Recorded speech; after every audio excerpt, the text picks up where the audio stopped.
Ever since the incident happened, Han Xianyu's psychological health had been deteriorating and Fei Yang couldn't stop worrying about him. After all, this incident not only affected his career and life, but it also had an impact on his mental state. Han Xianyu helped those kids out of kindness, yet he was slandered and framed. He didn't commit any crimes, yet he had lived with that infamy for the rest of his life. This was all while that greedy couple kept gnawing at his flesh and winning the sympathy of all of society. In the future, they would, without a doubt, rely on that exorbitant compensation to live lavishly. If it wasn't for the young man who appeared today, the company would force Xianyu to settle this matter privately. If that really happened, he couldn't predict whether Xianyu would still be able to hang on or not. Seeing that Han Xianyu was silent, Fei Yang comforted him, "Don't be so down. Didn't Chairman Chu agree to give that kid a try? Maybe there will really be a turn of events." If that Yi Bai didn't have a solution, I doubt he'd dare to speak so boldly during the meeting. Fei Yang didn't dare to imagine what would happen if Yi Bai failed. Or, what if that person has some ill intentions?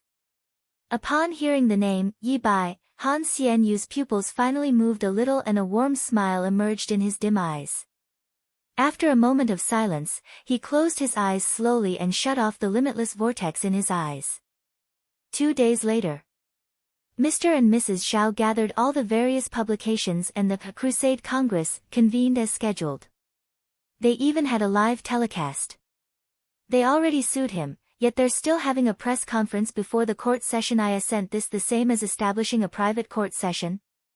Lest Han Xianyu's mood be affected, Fei Yang cut the television and internet cable and even confiscated Han Xianyu's cell. Just as he was thinking there weren't any loopholes, Han Xianyu's personal phone suddenly rang. The caller ID indicated, Yi Bai. Seeing this name, Fei Yang hurriedly answered the call and said cautiously, "Hello, Mr. Yi? Turn on the live telecast." The caller didn't beat around the bush and went straight to the point. Fei Yang was somewhat taken aback by that request. "Right now?" "Yi Bai, yes." Fei Yang hesitated for a second before replying, "All right, got it." Fei Yang quickly turned on the live telecast on his computer and knocked on Han Xianyu's bedroom door. "Xianyu. Xianyu, are you awake?" After he pushed the door open and entered, there was an overpowering stench of alcohol as usual. Han Xianyu was lying on the floor and next to him was an overturned bottle of wine. He didn't even respond when Fei Yang called him. Seeing him in this state, Fei Yang was both angry and heartbroken, but he knew that if he didn't allow Han Xianyu to vent his anger, he might really go crazy, so Fei Yang didn't stop him. "Get up quick, Mr. Yi just called, he wants us to watch the press conference." At the same time in Imperial City's Grand Hotel, the hotel's biggest multifunctional conference hall was packed with hundreds of reporters from various media outlets, and the girl's father, Zhao Deyong, and her mother, Li Qiaohong, were both seated on stage. Zhao Deyong had a slightly plump figure, very short hair, and was wearing an old black suit which didn't fit him very well. He said in a grave tone, "We would like to express our gratitude to the media for lending a hand to our family. Han Xianyu's a superstar, he's rich and powerful, so it's not easy for ordinary people like us to get justice. Thankfully, there are still many kind souls around to provide me and my wife with an outlet to speak up, otherwise, we wouldn't know what to do." Li Qiaohong, who was seated next to him, had slightly greasy hair and wore an old gray dress. She looked very distressed and kept lowering her head to wipe her tears. "I really didn't expect that Han Xianyu was that kind of person. I actually personally delivered my daughter into the hands of that bastard. Both of them were just ordinary people at the lowest rung of society. They lived poorly, led tough lives, yet this happened to them." When they first appeared in the media, many expressed sympathy for what they went through, and naturally, many more people cursed Han Xianyu. In the apartment, Fei Yang watched as the couple shamelessly pretended to be pitiful. He was on the verge of exploding in anger. He couldn't imagine how Han Xianyu felt from watching this scene. "Xianyu, are you all right?" Fei Yang asked worriedly.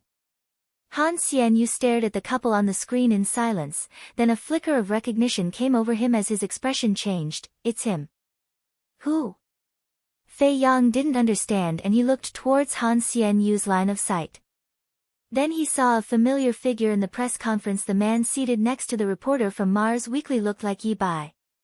He's there too. What is this Yi Bai planning to do? Under such circumstances with such a strong public opinion, it was near impossible to turn the situation around. If he wanted to prove Han Xianyu's innocence at such an occasion, it would only worsen Han Xianyu's case. Fei Yang furrowed his brows and felt completely uneasy. On the live telecast, the first person to speak was the lanky reporter from Southeast Daily whom Han Xianyu had beaten up, Yan Zhenyang. The majority of breaking news from this incident was reported by the Southeast Daily. Also, they were responsible for initiating and organizing this press conference. Riding on the popularity of this story, Southeast Daily received instant fame and fortune in the industry and was lauded for practicing media ethics.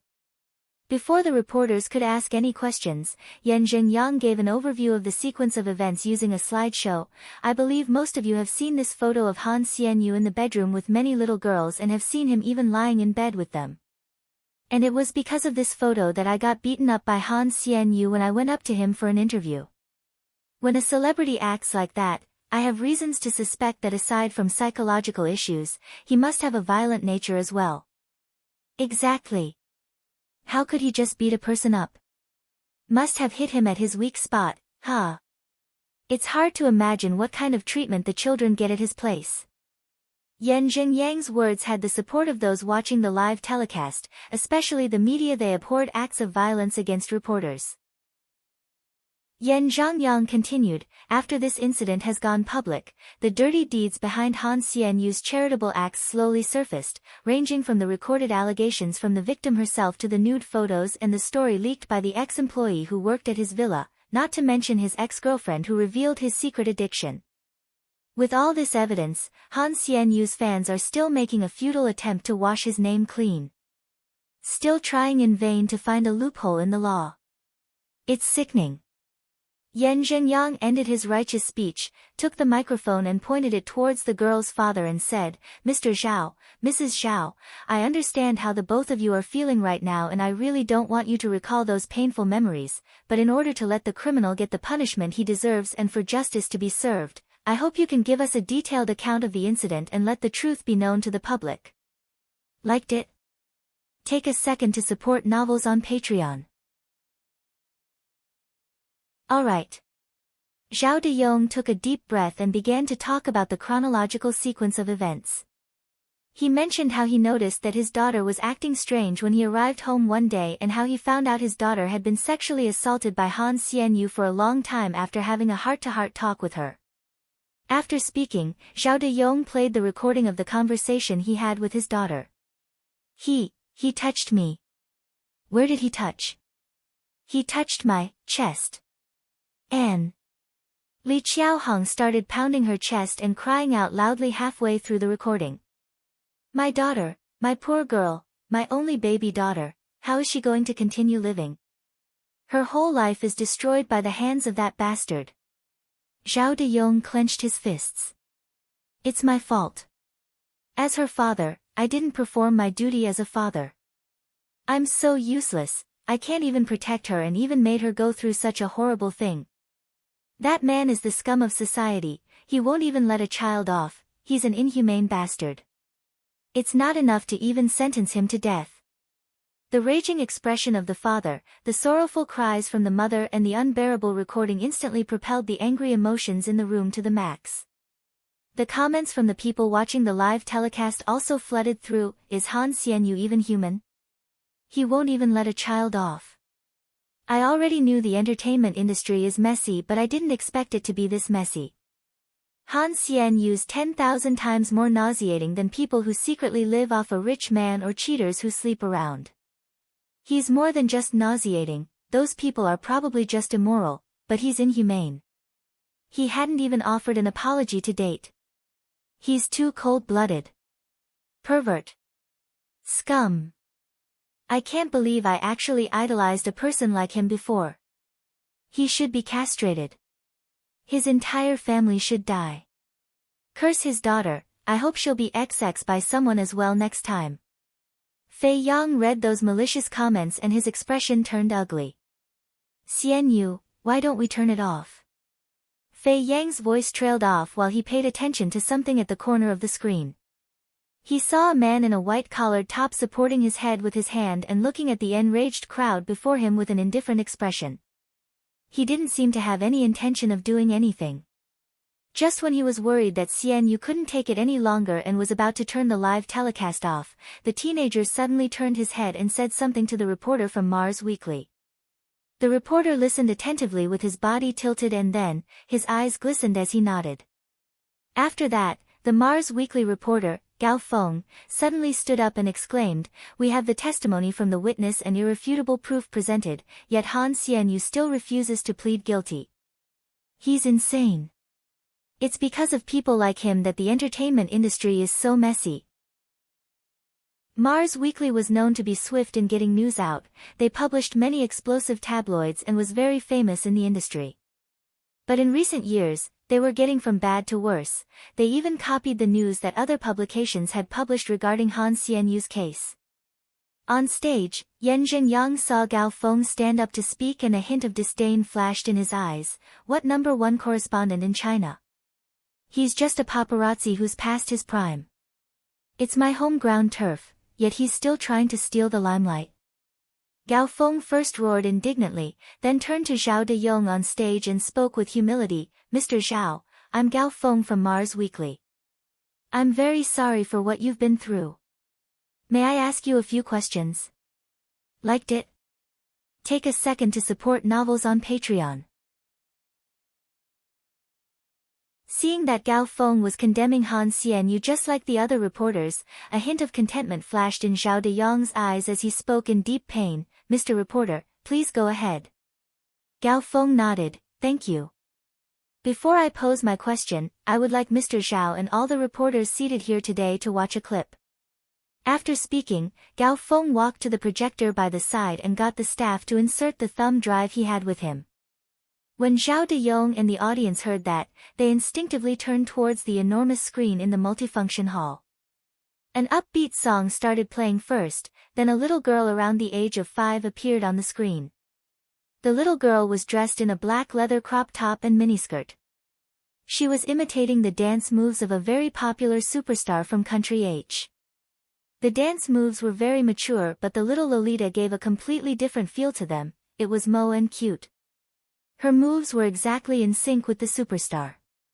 After the clip played, Gao Feng turned to Zhao Deyong and asked, "Mr. Zhao, after watching this clip, what do you think about it?" Zhao Deyong wasn't sure why Gao Feng suddenly showed them this clip of the little girl dancing, so he replied truthfully, "Very cute." "What about the reporters? What do all of you think?" Gao Feng looked towards the reporters and asked again. The reporters who watched the clip found it unbearably mo and talked about it amongst themselves.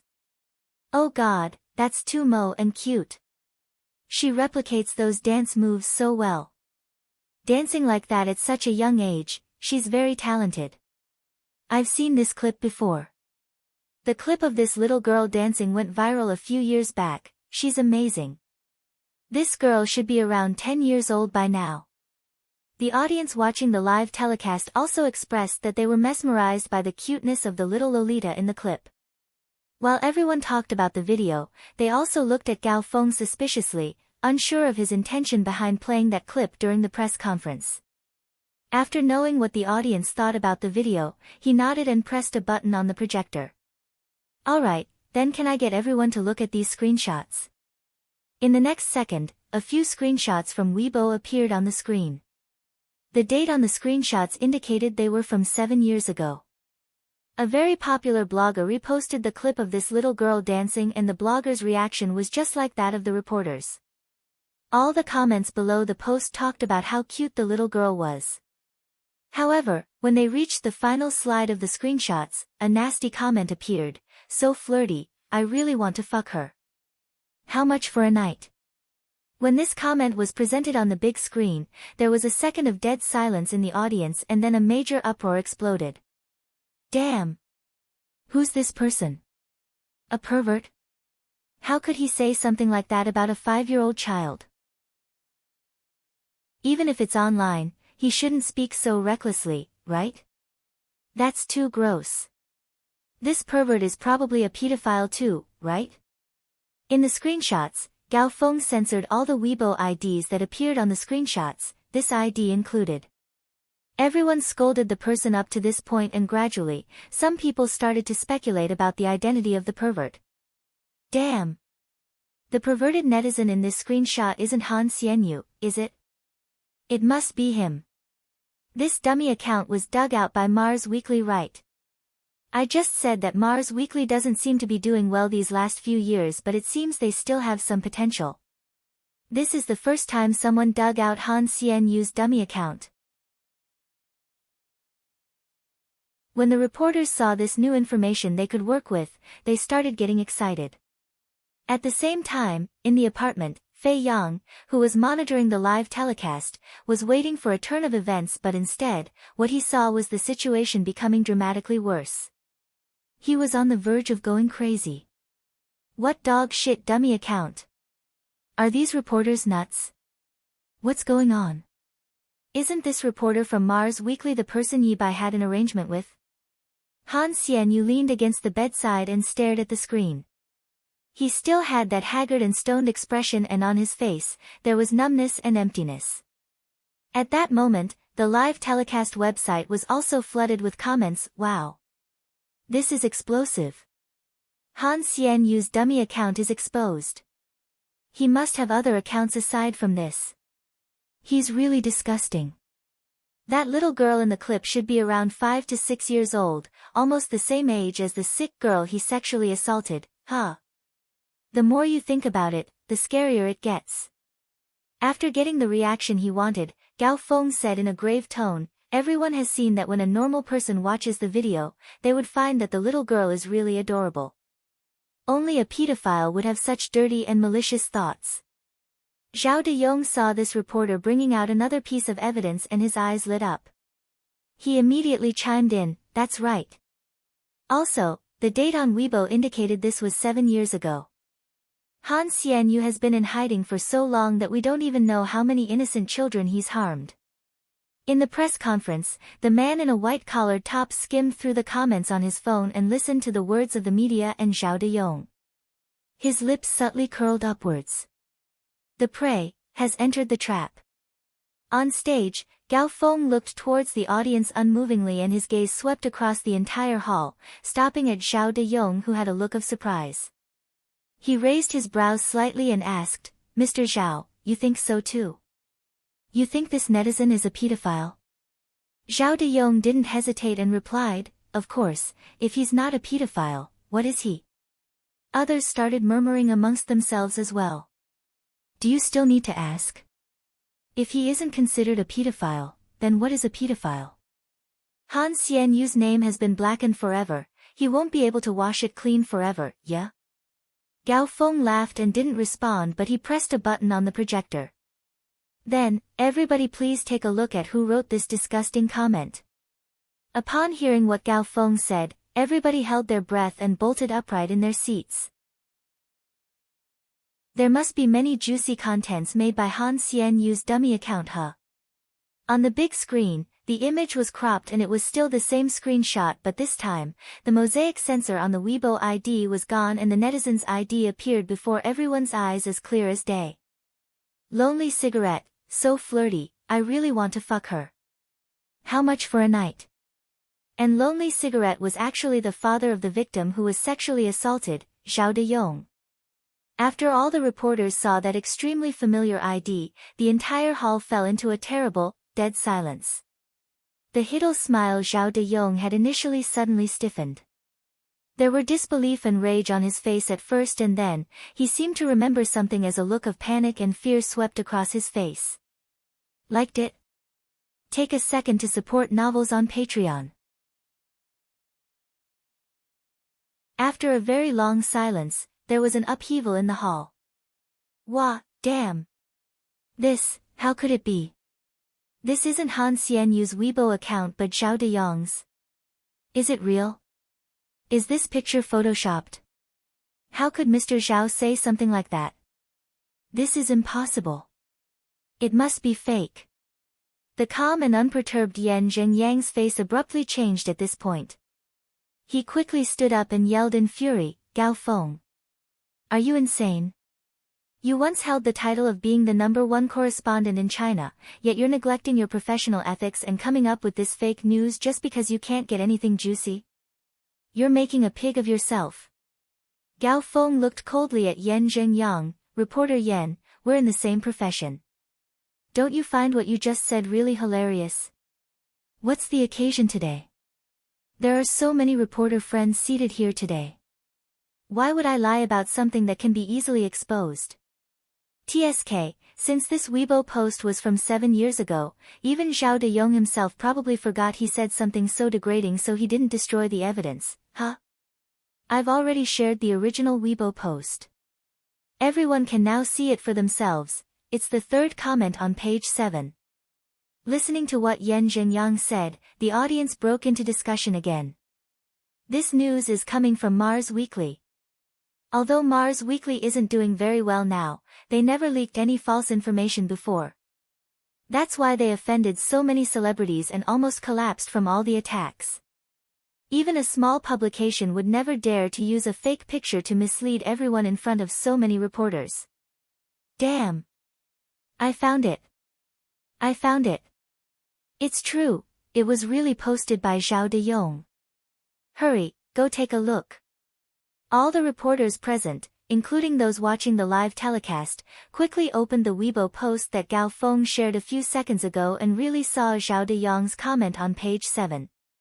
At the same time, Gao Feng connected the projector to his phone using Bluetooth and displayed Zhao Dayong's comment on the big screen and how he argued with other netizens. So flirty, I really want to fuck her. How much a night? To the netizen above, you're a pervert, huh? How could you say such a thing? Hee hee, what did I do? This little shit is dressed like that and dancing so erotically, don't you think she's trying to get people to fuck her?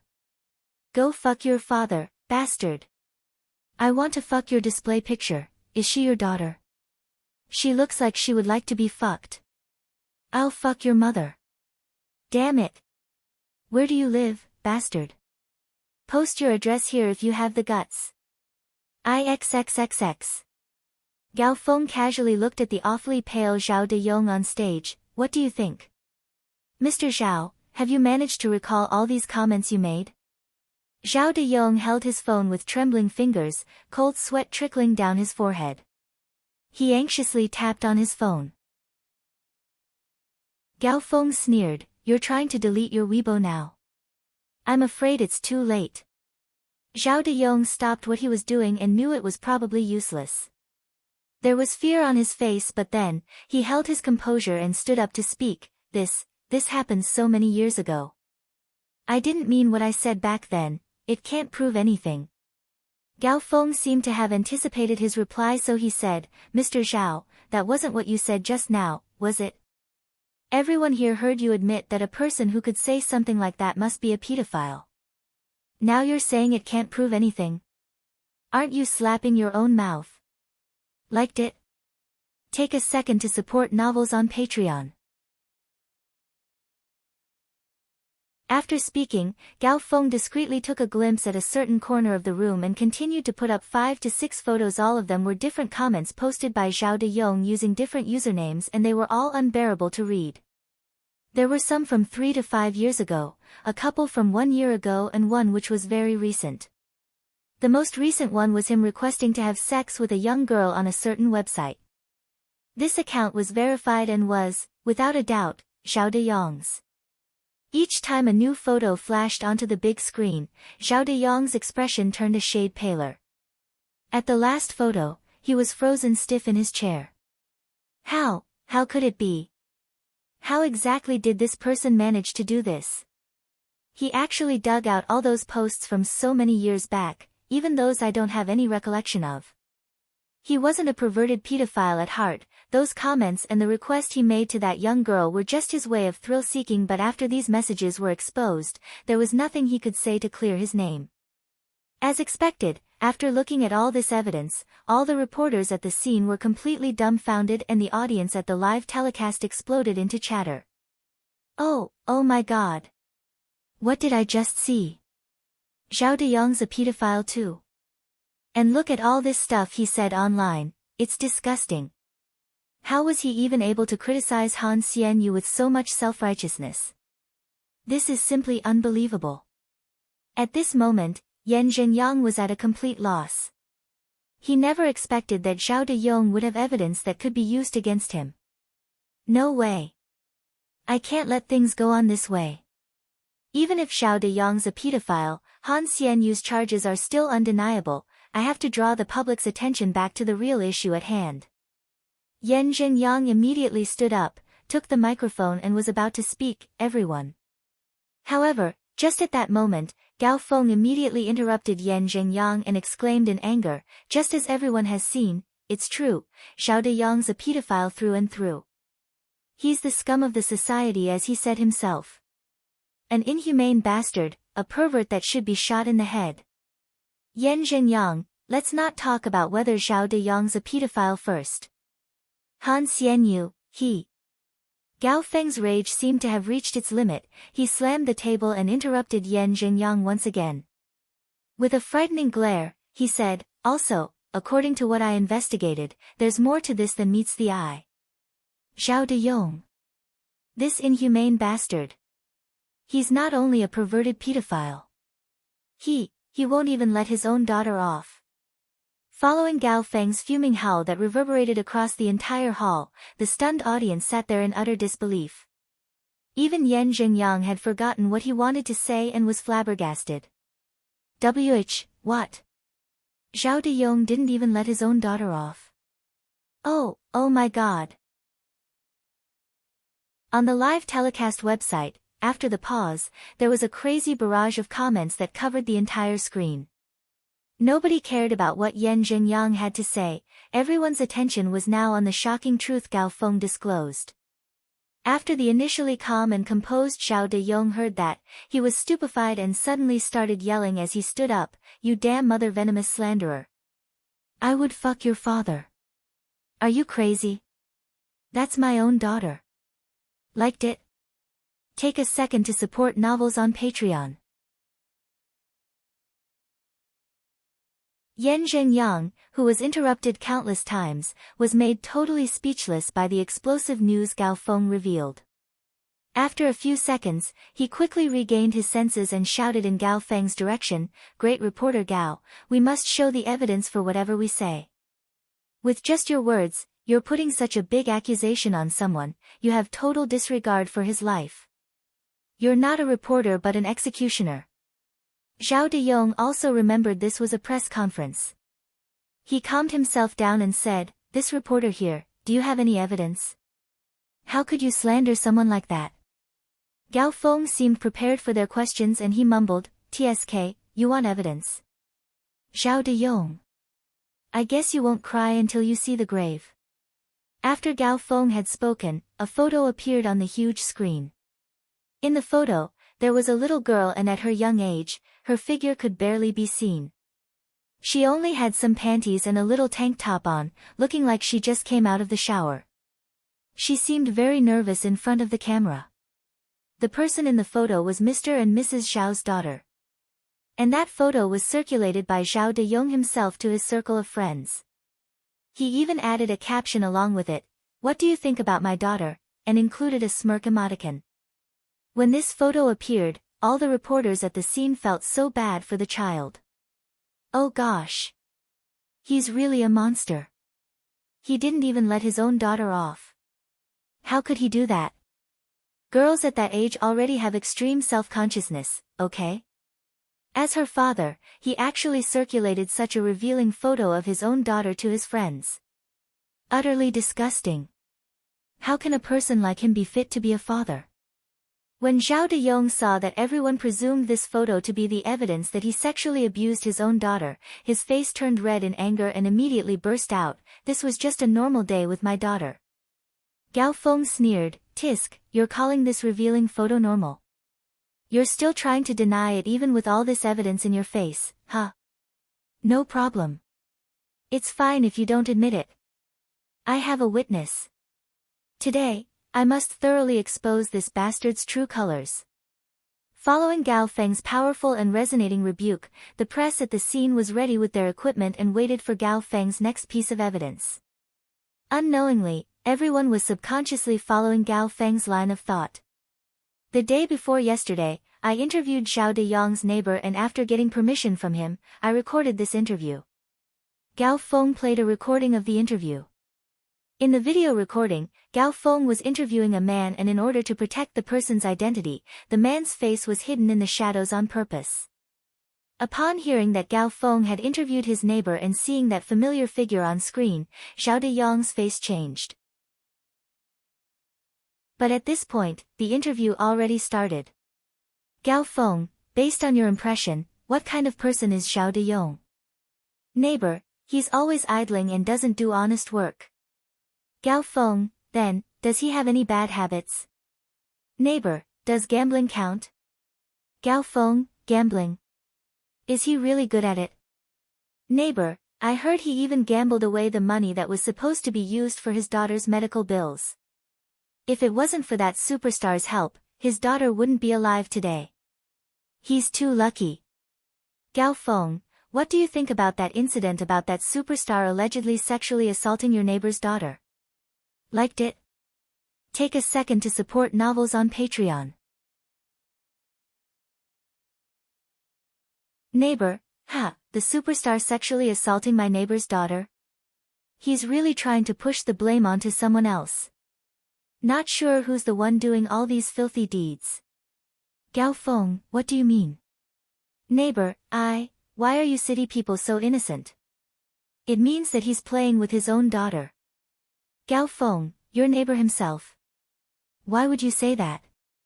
That's his own daughter, how could he do something like that? Do you have any proof? Neighbor, proof? I'm living right next to him. How could I be unaware of anything that happens around here? The noises from his house every night, tsk tsk tsk. I'm not the only one who heard them. If you don't believe me, you can go around and ask the whole neighborhood. Gao Feng, what about the little girl's mother, doesn't she care?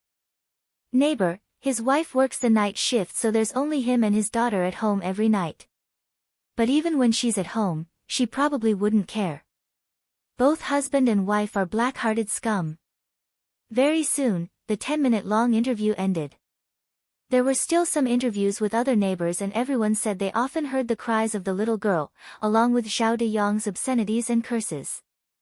This interview revealed all the details, it was truly heart-wrenching. Nobody expected that this father, who blatantly said he wouldn't submit to force and would protect his daughter at all costs, was actually a filthy and despicable pedophile. He was so sick in the mind that he would do it to his own daughter. Xiao Deyong. What else do you have to say for yourself? Gao Feng asked in a stern tone. Hearing his neighbors calling him out and facing the interrogation from Gao Feng and all the disgusted gazes from the media around him, Xiao Deyong looked as if he was going insane. What evidence? You call this evidence? Zhao Changbin, that dog, has a grudge against me. That guy is deliberately trying to frame me. Mr. Zhao, there's no smoke without a fire. Furthermore, there's more than one neighbor who called you out. That's because my daughter was being disobedient, I was teaching her a lesson. As the saying goes, spare the rod, spoil the child. It's perfectly fine for parents to reprimand and punish their child when they misbehave. Oh, so your teaching method is to impose bodily harm and sexually abuse her, is it? Gao Feng pressed him hard. Zhao Deyong's face was completely red from fury and he breathed heavily like a wild beast. Fuck. I already said that I didn't. I'm not a pedophile, nor did I sexually abuse my own daughter. Gao Feng's gaze became even colder, and he spoke with even more intensity.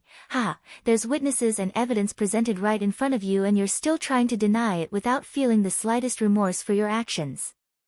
You're utterly devoid of a conscience. Touching her private parts, forcing her to give oral sex, they're actually the things you made your daughter do, right? Fuck your father, you garbage reporter. Have you said enough? Finally, Zhao Dayong couldn't hold it in anymore as he kicked the chair behind him and charged towards Gao Feng, delivering a punch to his face. Gao Feng was solidly punched in the face, half his face immediately swelled up. Zhao Dayong wanted to continue beating him up when a few other reporters and security guards swiftly rushed over and quickly pulled the agitated Zhao Dayong away. Gao Feng wiped the blood from the corner of his lips and spoke bitterly, "Does everyone believe me now? He's not just a pervert, he also has a violent temper, so you can imagine what kind of treatment his daughter had to endure under his hands."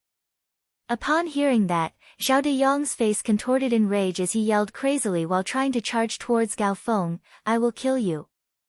I will kill you. Just you wait. You wait." Liked it? Take a second to support novels on Patreon. Faced with all the evidence presented, Zhao Dayong was not only unremorseful for his actions, he even beat up a reporter at the scene, making everyone's anger skyrocket.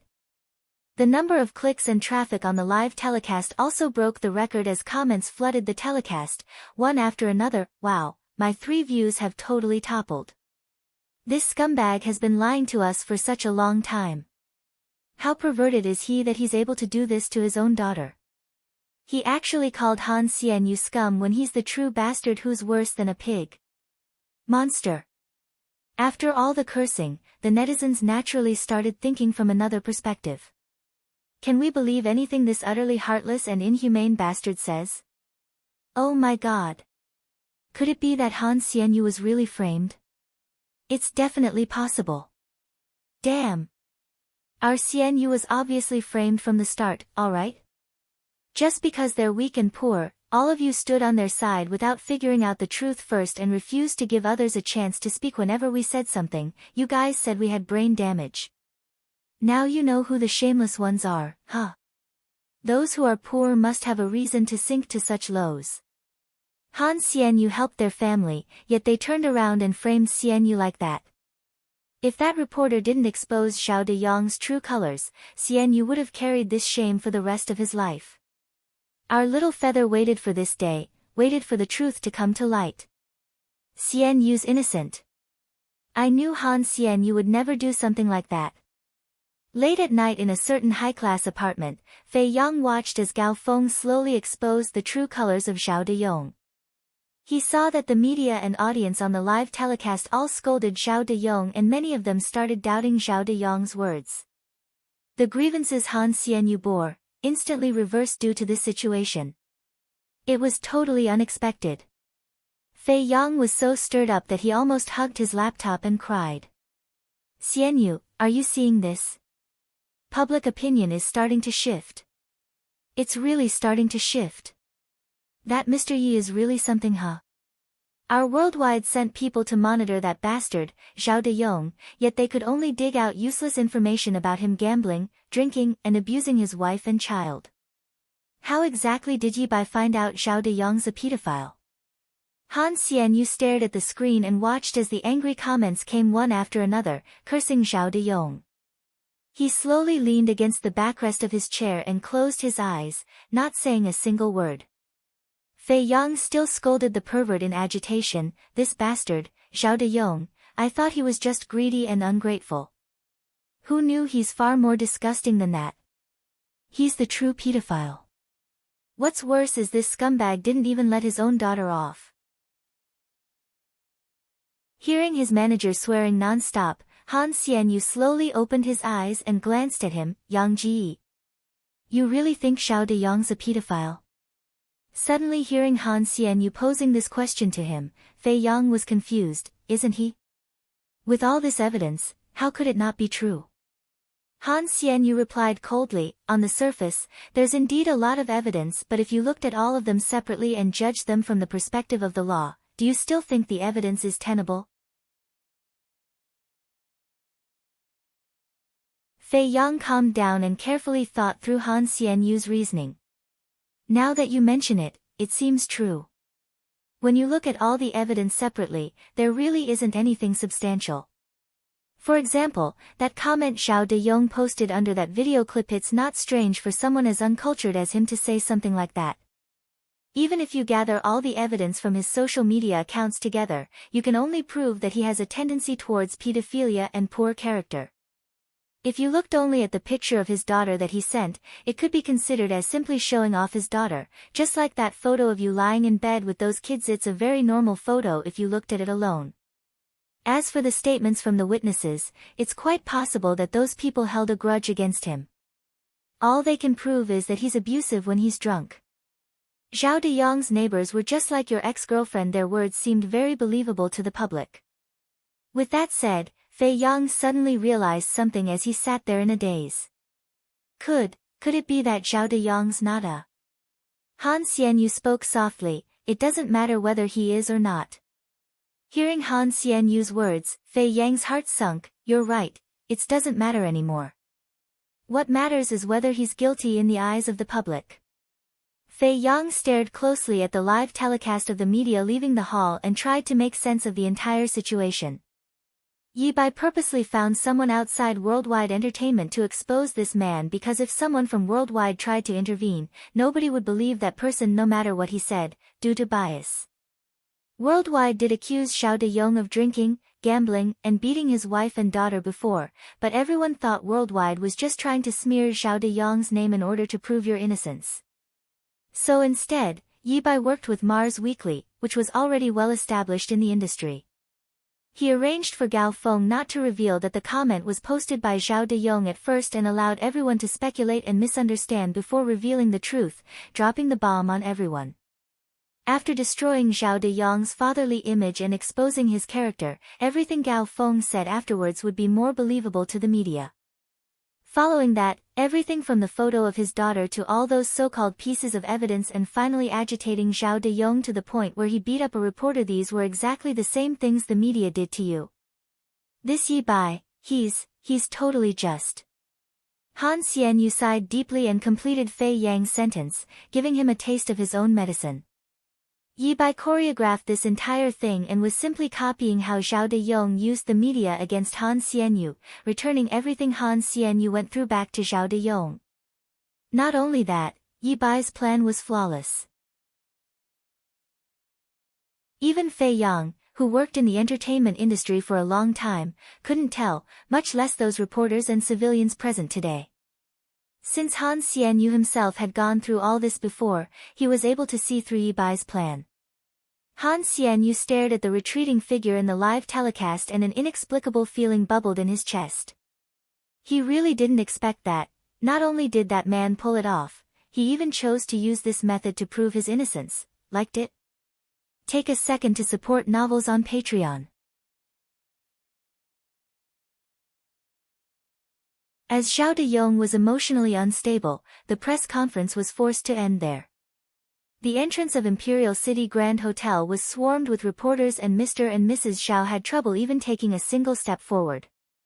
Mr. Zhao, as for the incident of you sexually assaulting your own daughter, do you have anything to say? Mrs. Zhao, did you know about it? Aside from your daughter, did you do it to any other children? The blinding lights all around them with crazy reporters asking all kinds of accusatory questions, along with a pushing crowd made Zhao Deyong quite dizzy. He knocked over quite a number of cameras. Li Qiaohong just kept saying that she didn't know anything and that she had no idea. Hearing all these ridiculous questions, Zhao Deyong was so mad that his lungs were on the verge of exploding. Nonsense. Slander. It's just slander. That reporter was slandering me. I'm not a pedophile. And would never do such things to my own daughter. Are all of you reporters insane? How could you believe such things? Then how do you explain those comments you posted online? Aren't you the one who said such disgusting things to a 5-year-old child and even threatened to violate a netizen's daughter? I spoke without thinking. I didn't actually do it. What about the statements from your neighbors? How do you explain them? That guy has a grudge against me and was trying to frame me. I've already explained it over 100 times. How many times do you want me to explain it? It's possible you could have a grudge with one neighbor, but what about all the other neighbors? There's irrefutable evidence here and you're still trying to deny it? Fuck. Nothing to say, huh? You kept saying that Han Xian you sexually abused your daughter under the guise of his charitable acts, but truth is, you're the one trying to sell your daughter to him, right? I'll sell your father. Then are you framing Han Xian you for the sake of money? The media was frantically questioning Zhao Dayong when they were suddenly distracted by something else. They quickly scrambled off in another direction. It was Gao Feng coming out of the hotel. Reporter Gao, did you doubt Zhao Dayong from the beginning? I was just making a logical conjecture from the information presented to me. Then, Reporter Gao, may I know what's your opinion on the drastic turn of events? Gao Feng glanced at Yan Zhengyang, whose face was very ugly at this moment, and replied leisurely, look beneath the surface and reveal the truth to the public. I was just doing what I had to. I believe the truth will always prevail. Upon hearing Gao Feng's mockery, Yan Zhengyang nearly spit out blood in his rage. All this time, he had been trying to redress an injustice done to Zhao Dayong and was supposed to be the righteous hero, but after what Gao Feng did, his reputation was gone and he became the accomplice harboring that bastard, Zhao Dayong. Yan Zhengyang watched as everything unfolded and tried to find a chance to interrupt, wanting to explain and reverse the situation, to rebuke the absurd and untenable evidence Gao Feng had given. However, not a single person cared about him. Everyone's attention was on the extremely explosive news of a father who sexually assaulted his own daughter. After all, compared to the old news of Han Xian you sexually assaulting this little girl, the shocking turn of events that the girl's father, who planned to sue Han Xian you, was actually a pedophile was much more attractive. The media knew very well which news would attract the most attention. He just couldn't understand how things turned this messy when he literally had everything under control before. All this happened through this Mars Weekly, a media outlet about to close down.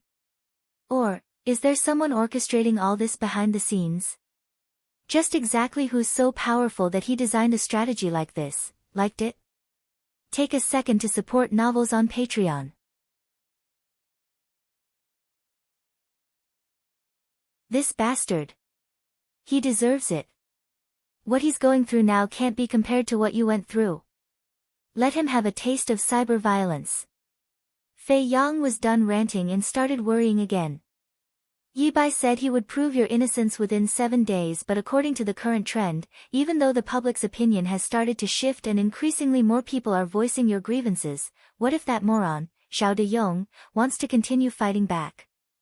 Even if we don't have to worry about the public's opinion anymore and have a solid chance at winning the case, this case is still bad for your name.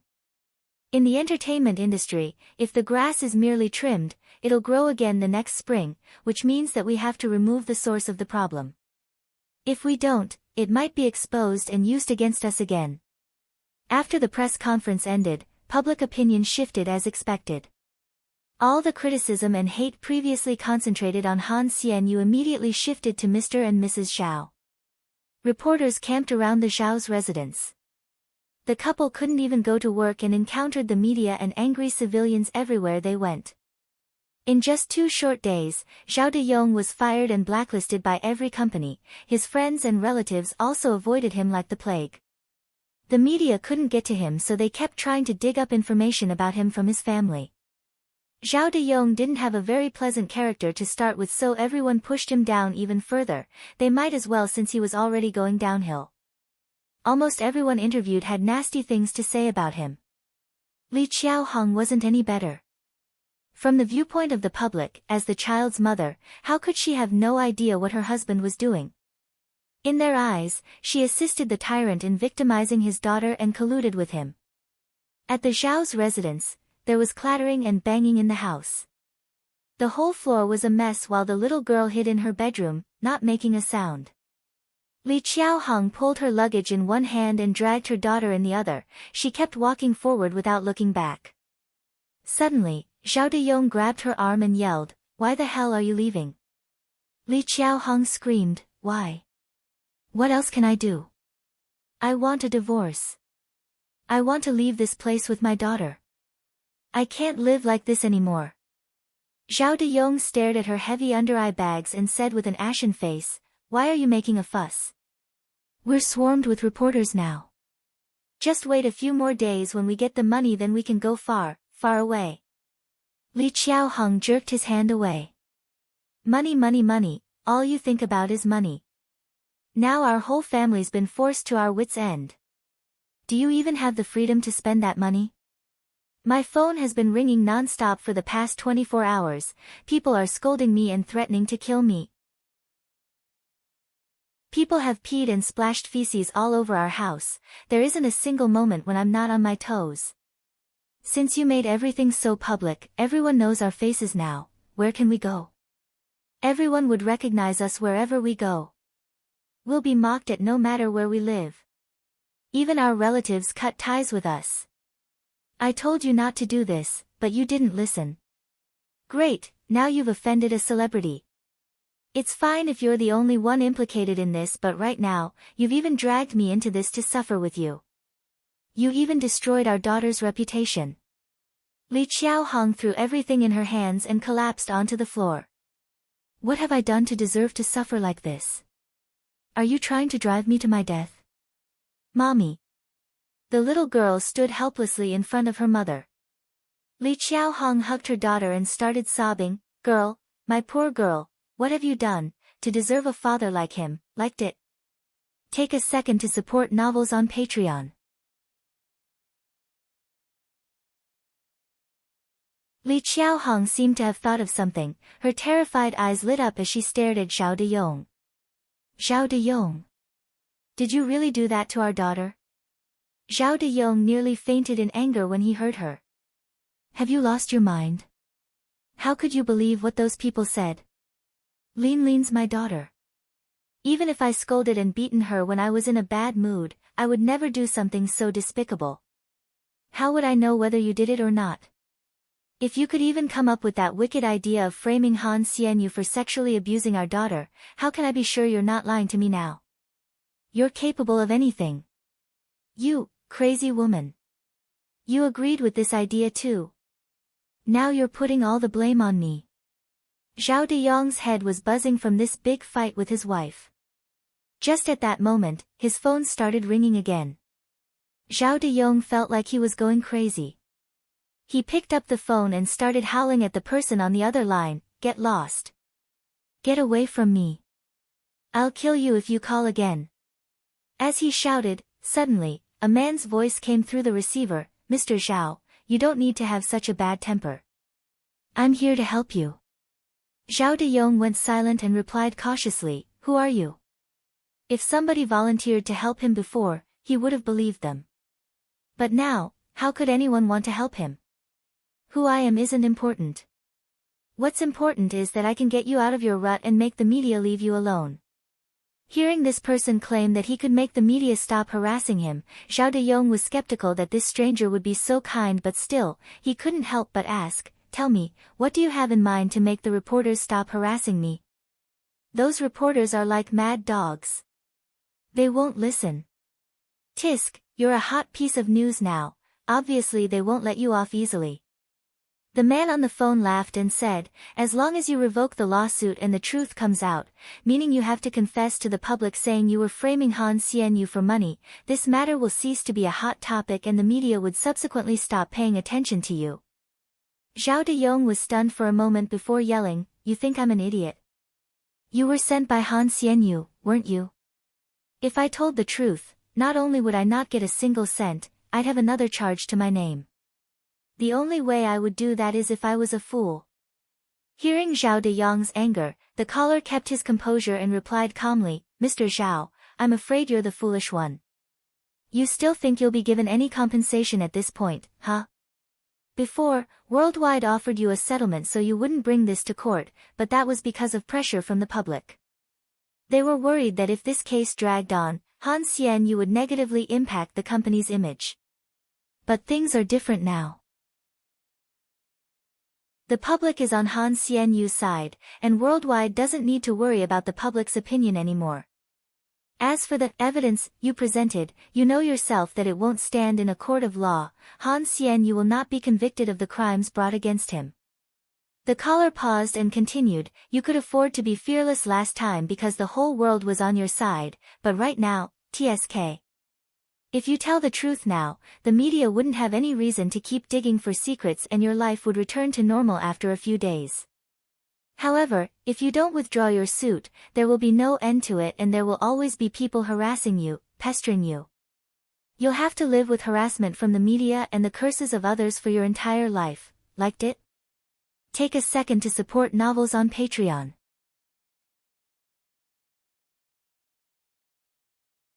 After taking this stranger's call, Zhao Deyong remained silent for a very long time. The last sentence the man said kept replaying in his mind like a curse.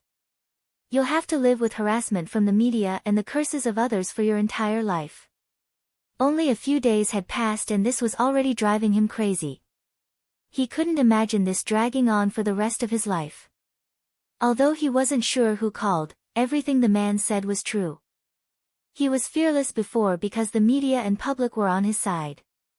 But now, nobody believed anything he said, the people who were on his side had turned against him. Not only was he unable to threaten Han Xianyu, he was even despised by everyone. With that thought, Zhao Deyong's final psychological barrier slowly collapsed. A few days later. After the online crusade against Zhao Deyong intensified and angry citizens staged several violent protests, Zhao Deyong posted a note on his Weibo indicating that he would like to have another press conference to clarify the matter and tell the truth. On the day of the press conference, the entire place was flooded with people. It was even more crowded than the last one. The husband and wife hung their heads low and stood in front of the media and an agitated audience with defeated looks. Zhao Deyong looked very haggard and sallow from the vicious attacks from the public. His face was filled with panic and fear. Once the press conference began, he immediately rushed to present the speech he prepared earlier to clear his name. Han Xianyu did not molest or violate my daughter at all. All this was made up by me so that I could receive compensation from him. I was the one who taught my daughter to say those things while I recorded them, and I was also the one who convinced my wife to help me lie to the media. However, I'm really not a pedophile, never have I done those things to my daughter. My only aim from the beginning was to extort some money from Han Xianyu. Upon hearing what Zhao Deyong said, there was a brief moment of silence followed by an uproar. Oh my God! Han Xianyu was really framed. Exactly how cunning is this couple? They could do something so despicable to someone who helped them. They're shameless. Zhao Deyong really wanted the media to let him off, so he apologized with the utmost sincerity. I've already gone to court to revoke the lawsuit. I am sorry. I am deeply sorry to the media that has helped me, sorry to the netizens who supported and cheered us on, sorry to my daughter and wife, and of course, I'm deeply apologetic to Mr. Han Xianyu. I've really learned my lesson. I was greedy and wasn't thinking straight, and I hope everyone can forgive me. Zhao Deyong finished his apology and took a deep bow. Li Qiaohong, who was next to him, also apologized to everyone. When the audience heard the couple's apologies, they felt indignant at the injustice and cursed in rage. They think just an apology will do. They're just playing us like fools. You used our sympathy with evil intentions, you're too much. Those die-hard fans of Han Xianyu were in tears when they heard Zhao Deyong's confession and apology. I knew Xianyu would never do such a thing. The media and netizens had the nerve to defend Zhao Deyong and his wife in the beginning. Aren't they the ones who should be apologizing? Thank God we made it to this day. We finally did it. We waited for this day when the truth comes to light. Justice may be delayed, but it'll always appear. Jean Garden, Yi Wanwan sighed as she watched the live telecast and listened to the crowd shouting that phrase, justice may be delayed but it'll always appear, with burning anger. This phrase was originally from the phrase, justice delayed is justice denied, which meant that if legal redress was available but wasn't forthcoming in a timely fashion, it was effectively the same as having no redress at all. However, in the process of translation, it slowly evolved into the phrase spoken by the crowd. In her past life, Han Xianyu did manage to get justice in the end, but by then, his entire life was already ruined. What's the point of having delayed justice? Justice delayed is not worthy of being called justice at all. Liked it? Take a second to support novels on Patreon.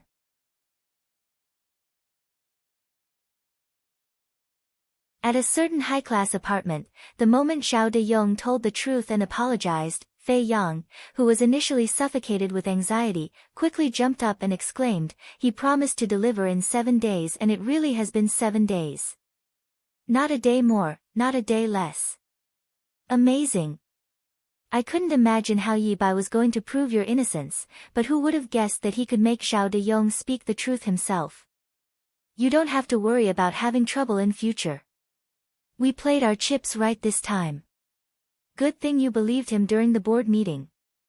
Zhou Wenbin, that bastard, predicted and hoped for your downfall so the company could groom the actor he was managing. Now I'll see if he's still so cocky." Fei Yang was still agitated when he realized Han Xianyu was just staring at his phone, distracted, so he called out to him, "Xianyu. Xianyu. What's on your mind? Did you see it? Zhao De-yong apologized to you publicly." "I saw it." Han Xianyu was still focused on his phone. Fei Yang looked at him and thought, "Are you waiting for Yi Bai's call?" "That's right, it's been several days, why hasn't he called yet? I'll call him and ask." Fei Yang went to make a call. In the end, the phone rang for a long time, but nobody answered it. "Why isn't he answering?" Fei Yang mumbled suspiciously. Fei Yang was about to hang up when someone finally answered the phone and a sweet and warm voice came through the receiver. "Hello? Who's this?" Fei Yang was stunned by the girl's voice and then his face froze. You are." Han Xianyu was nearby and could roughly hear that the person who answered was a girl. He furrowed his brows and asked, "Wrong number." Fei Yang stared at his phone. "No, unless maybe I pressed something else. Why would a woman pick up?" "Xianyu, show me the number again." At the same time in Jean Garden, Yi Wanwan had just seen the live telecast and was about to take a shower. While she was looking for something to wear, she heard her phone ring. As it was an unknown number, she didn't think much about it and picked up the call. But once she answered, she heard a somewhat familiar voice that sounded like Fei Yang. Too careless. Yi Wanwan quickly held her phone away for a moment and cleared her throat, quickly switching to a man's voice. "Hello? Manager Fei? I'm Yi Bai."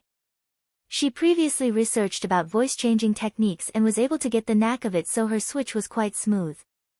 But she would likely encounter this kind of situation again in the future, so she had to be more cautious. Hearing Yi Bai's voice over the phone, Fei Yang then picked up the phone again. "Mr. Yi? I thought I called the wrong number. The person just now was." Fei Yang instinctively tried to figure out who the girl was. Yi Wanwan then replied casually, "That was my friend." "Manager Fei, do you need something?" Fei Yang was deep in thought after hearing Yi Bai's reply. "Friend? It's already so late, could it be his girlfriend? But with his looks, it's normal to have a girlfriend." Fei Yang regained his senses and hurriedly said, "Cough, just call me Fei Yang. It's nothing really, I just wanted to let you know that Xianyu and I watched the live telecast. Bro, you're amazing. Not only did you shift the public's opinion, you even took revenge on this scumbag and proved Xianyu's innocence completely. We're really grateful to you. Let me know whatever you need." "Yang Ji, you're too courteous. I'll get what I want from Chairman Chu myself," Yi Wanwan replied. Seeing that Yi Bai was very direct and honest, Fei Yang's impression of him improved. "All right then." At this moment, Han Xianyu reached out his arm, indicating that he wanted to speak to Yi Bai. "Yi Ji, Xianyu wants to talk to you." Fei Yang passed the phone over to Han Xianyu. Han Xianyu remained silent for a few seconds before 2 words came out of his mouth. "Thank you." Yi Wanwan laughed and replied, "If you really want to thank me, give me your autograph someday, alright? I'll give it to my friend. She would be over the moon." Han Xianyu nodded and replied solemnly, "Sure." Liked it?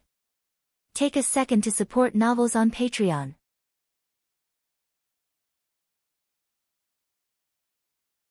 Before going to bed, Yi Wanwan browsed through the web for all the news related to Han Xianyu. Han Xianyu's fans were celebrating and spreading the good news, while the media and netizens all apologized to Han Xianyu and dug out the various kind deeds Han Xianyu did before. Everything worked out great in the end, and to top it all off, Han Xianyu's popularity soared, and even Jiang Yanran, who spoke up for Han Xianyu before being attacked by netizens, gained a little popularity and was given the title of the most beautiful fan. Right now, all that was left to do was pay Chairman Chu a visit so he could honor his promise. The next day at Worldwide Entertainment. Compared to the previous time when she was nearly dragged away by the security guards, Yi Wanwan was treated like a VIP now and was escorted by Chu Hongguang personally to his office. When he saw Yi Wanwan, Chu Hongguang immediately stood up and exclaimed, obviously very pleased, each new generation excels the previous one. Brother Yi, you're really young and capable. The young will surpass us in no time. The young will surpass us in no time. Yi Wanwan replied politely, Chairman Chu, you flatter me. Sit. Sit, sit. Chu Hongguang asked the teenager to take a seat, then instructed his assistant to prepare tea. Chu Hongguang lit a cigar and spoke in a good mood, Brother Yi, the PR was executed perfectly this time. Totally perfect. Not only did we get to keep Xianyu, his popularity even soared, spreading the name of Worldwide far and wide. The way you handled the situation was much more shrewd and ruthless than those old-timers. Brother Yi, you have a rare talent. Not bad, not bad. Yi Wanwan sat there in silence, sipping her tea, holding her temper and listening. After waiting for some time and noticing that Chu Hongguang wasn't going to talk business, she poked at the tea leaves in her teacup and reminded him, glad you're satisfied, Chairman Chu. Then, what about the 2 things you promised me? Oh, my memory. Chu Hongguang acted like he just remembered as he tapped on his cigar. He took out a stack of documents and pushed it towards her, Brother Yi, don't worry about it, I already prepared everything that you requested. Yi Wanwan lifted her gaze and looked over. On top of the stack of documents was the document for the transfer of the Golden Sea's property. Seeing those 3 utterly familiar words, Yi Wanwan's eyes glistened as she reached her arm to receive it.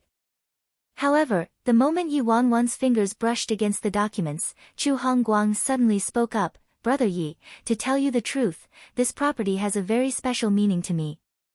I like it a lot, but since Brother Yi has done such a huge favor for me, even if it's very hard for me to part with it, I'll still keep my promise.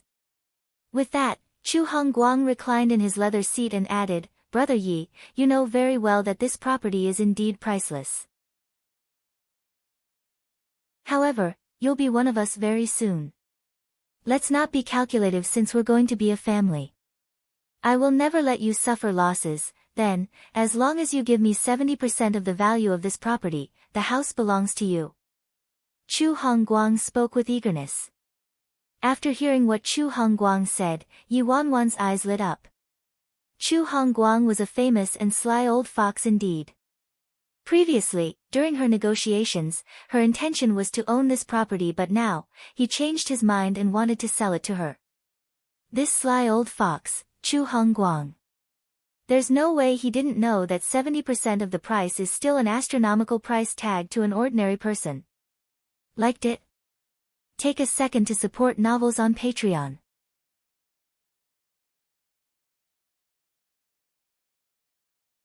Yi Wanwan's face didn't show much emotion and the curvature of her lips was unchanged. She knew this Chu Hongguang would never uphold his promises so generously. But so what? Chu Hongguang expected to see a big change in Yi Wanwan's face, but he noticed there wasn't a trace of anger or unhappiness at all. He found this strange, but still, he kept that hypocritically honest look on his face as he said, Don't worry, I've already completed the agreement, this property is reserved for you. Yi Wanwan raised her brows, the corners of her lips curled upwards and her alluring eyes slowly lifted, looking straight at Chu Hongguang's fake old face, then thank you so much, Chairman Chu. Chu Hongguang wasn't sure what was going on with Yi Wanwan, but after years of experience, he was able to conceal his thoughts deep inside. He pretended to be calm and smiled, then placed a contract in front of her. I also prepared your position, it's totally customized for you. Take a look at it. If everything looks fine, we'll sign the contract today. Oh. That's so much trouble for you, Chairman Chu. Yi Wanwan glanced at the contract. When she reached the first page, Yi Wanwan's eyes narrowed. This wasn't a contract for Worldwide Entertainment but a contract for a managerial position at one of Worldwide Entertainment's subsidiary corporations, Dazzling Media. There were many subsidiary corporations under Worldwide Entertainment and Dazzling Media was the weakest among all of them. The only trump card they had was the celebrity under Zhou Wenbin, Gong Su. You could say that Zhou Wenbin had the final say on everything there. Chu Hongguang said sincerely, Dazzling's current state today is in the pits, the whole company is almost relying on one celebrity alone, it's really giving me a headache. Since your performance this time left me so impressed, after careful consideration, I decided to leave this important task to you. I believe that with your abilities, you can bring Dazzling out of its dire predicament. Yi Wanwan's fingers lightly tapped against the white porcelain teacup as she sneered continuously in her heart. This guy is Chu Hongguang indeed, he actually made the word, banished, sound so nice. Her father fought with Chu Hongguang for many years back in the day, so she already knew of his craftiness. In the circle, he was a famous smiling tiger, he'd swallow you whole with a bright smile on his face. All these tricks by Chu Hongguang, how could she not have guessed it? When Chu Hongguang saw that her execution was flawless this time, he was worried he couldn't dominate her, so naturally, he wanted to display his sovereignty and devised many methods to rein her in. When he noticed Yi Wanwan wasn't speaking, Chu Hongguang pushed another huge stack of documents over. I already ordered every department in Dazzling to work with you. Also, you may choose any artist to manage at Dazzling other than Gong Su since he's been under Wenbin for such a long time, it's not good for him to switch managers halfway through. I've given you the highest privilege. TSK, choose any artist I want. There isn't a single outstanding artist at Dazzling other than Gong Su, what selection do I have to choose from? Yi Wanwan didn't speak nonsense like the sly old fox, Chu Hongguang. She simply picked up the name list given to her and looked through it leisurely. On that list, there wasn't a single artist who was star-worthy. The generosity Chu Honghua mentioned was simply just him trying to rip her off. Yi Wanwan flipped the pages, one by one, in silence. When she flipped to the last page, her fingers paused and her gaze landed on the name in the corner.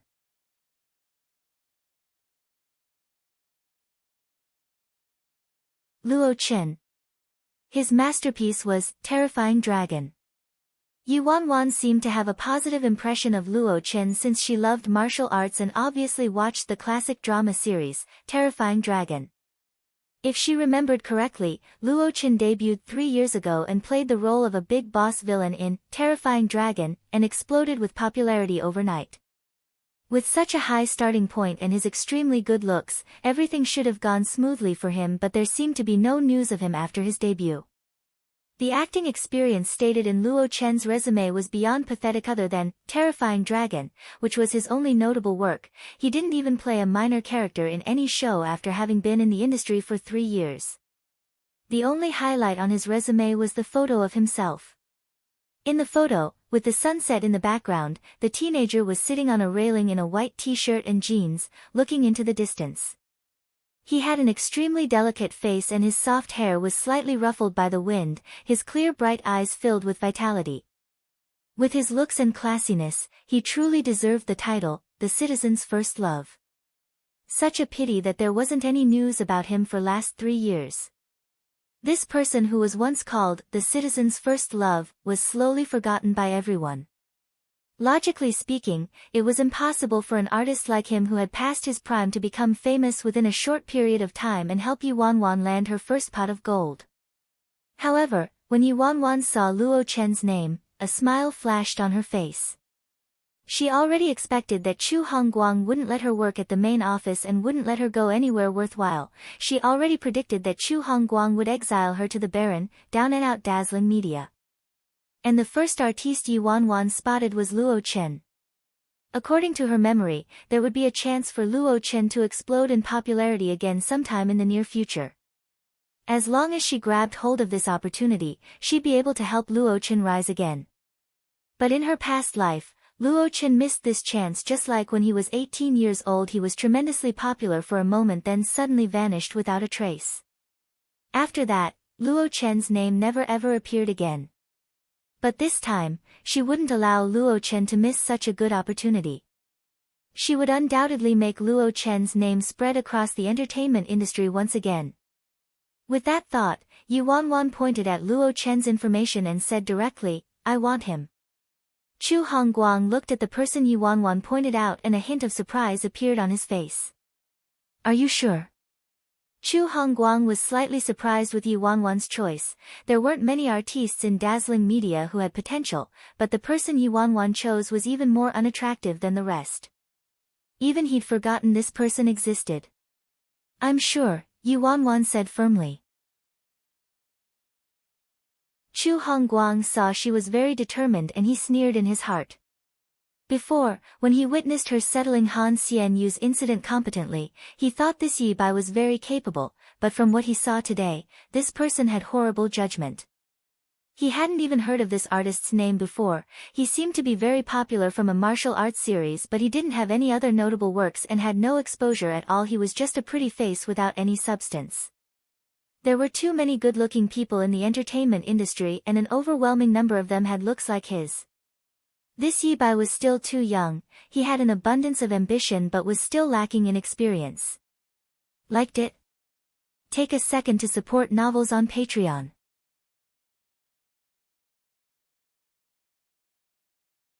Chu Hongguang wanted Yi Bai to lose out a little on purpose and was somewhat delighted at this outcome. Thus, he stopped trying to persuade him and whipped out his big pen, signing his name on the document. "All right, this person belongs to you now. Take this and bring it to Wenbin to do some handover procedures and you're good to go." Yi Wanwan also signed the same document. "Thanks, Chairman Chu. I already got someone to tidy up your office, and you'll also receive top treatment at the staff dormitory. You can go take a look today.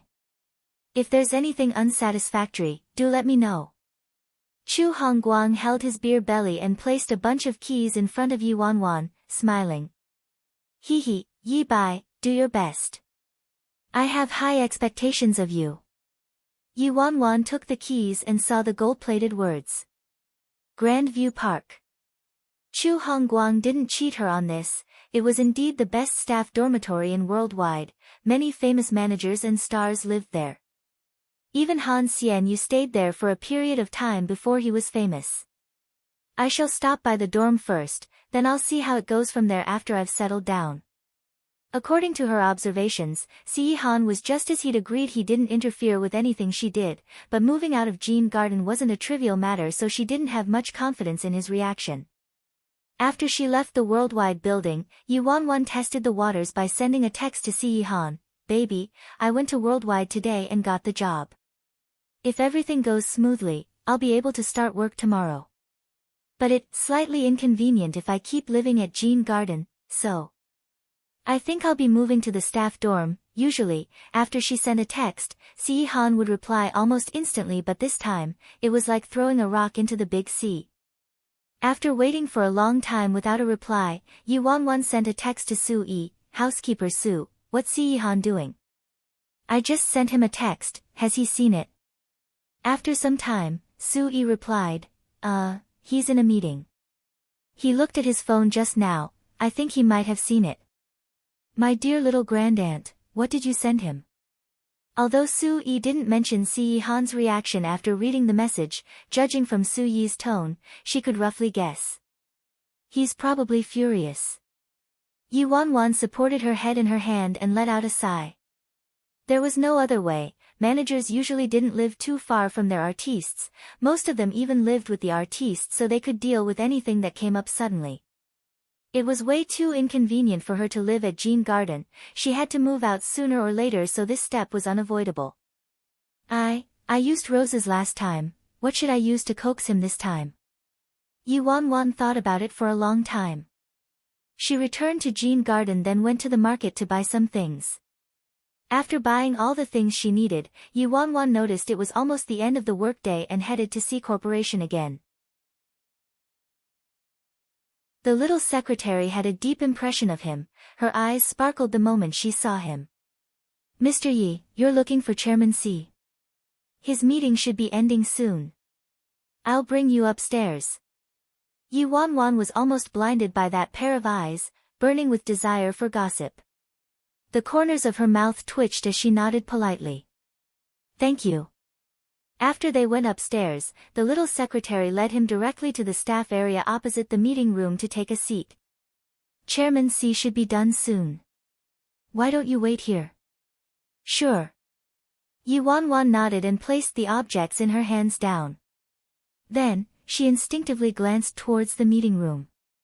From her direction, she could look through the glass window and see Si Yihan in the meeting.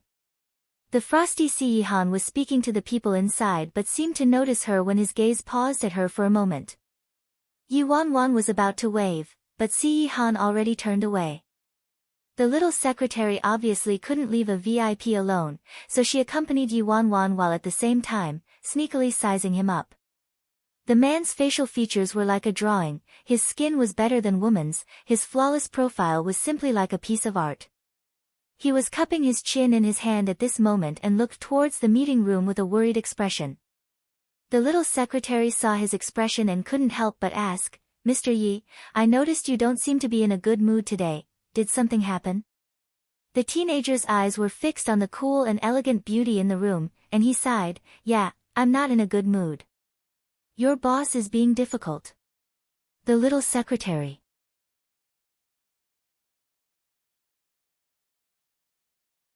What the hell is with this tone?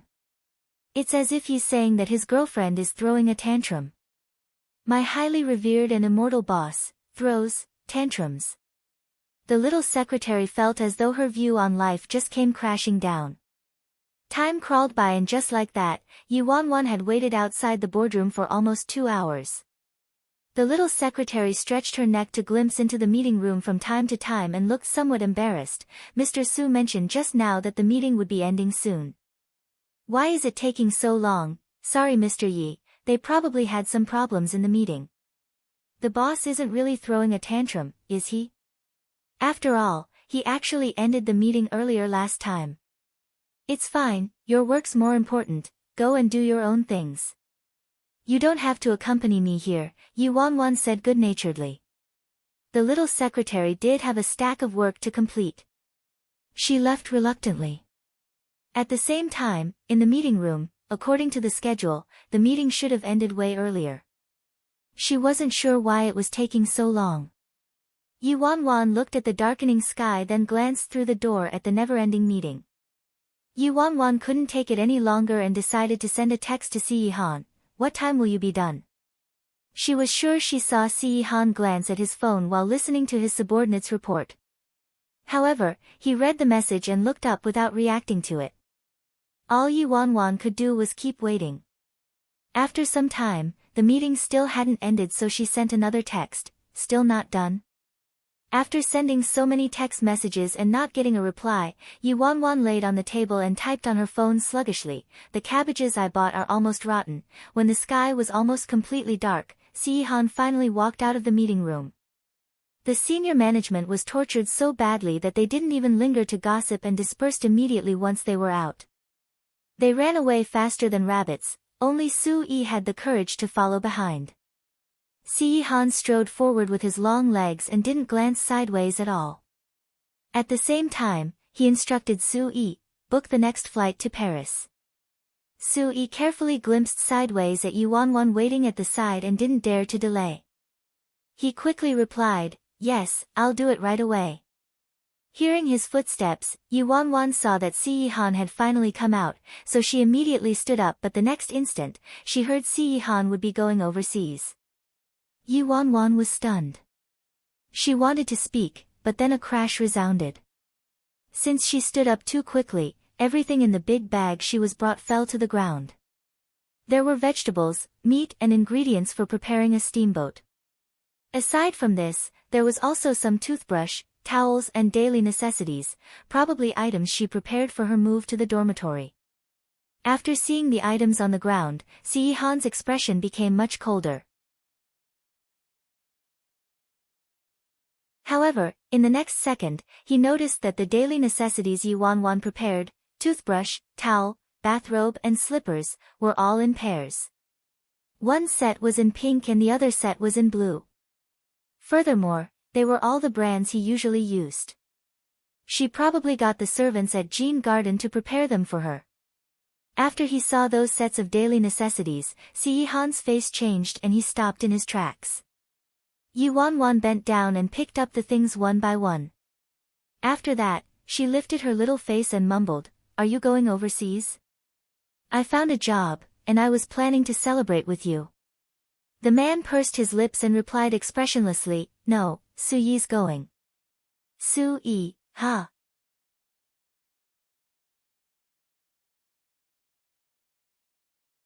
"Aren't you going?" Yi Wanwan's worried little face brightened up instantly. "No," a certain someone replied, without a change in expression. Su Yi was totally dumbfounded. "Master, how could you do this? Since when was I going overseas? Aren't you the one who's going? Have you forgotten that you just approved my annual leave today?" Su Yi already somehow understood Yi Wanwan's situation. Although his master agreed to let her roam freely outside, his intention was to let her suffer for a bit, then she would return to him out of her own volition. Who knew that since his master let her out, not only did she not encounter any difficulties, she even thrived outside, becoming more and more out of his control. She would seize any opportunity to hide further and further away, so how could his master not be mad?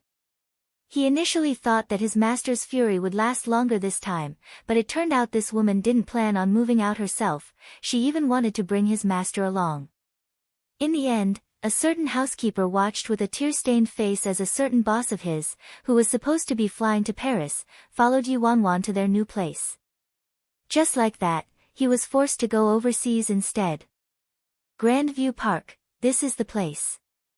Yi Wanwan opened the door, turned on the lights and gave Si Han a pair of slippers. Si Han scanned the interior of the place with his icy gaze. He then saw the boxes Yi Wanwan stacked against the wall and his dark eyes grew dimmer. Yi Wanwan didn't bring many things over, obviously just treating this place as a temporary spot for the convenience of her work. But instead, she prepared quite a few items for him, he had everything he needed there. Even the slippers on his feet were the same ones he had at Jean Garden. Yi Wanwan brought the ingredients to the kitchen and mumbled, "Actually, this dorm isn't bad but I was worried that you wouldn't be used to living here, so I got the servants at home to prepare a set of things you usually use." "Oh, I considered even bringing Great White along to play, but I was afraid it would frighten everyone.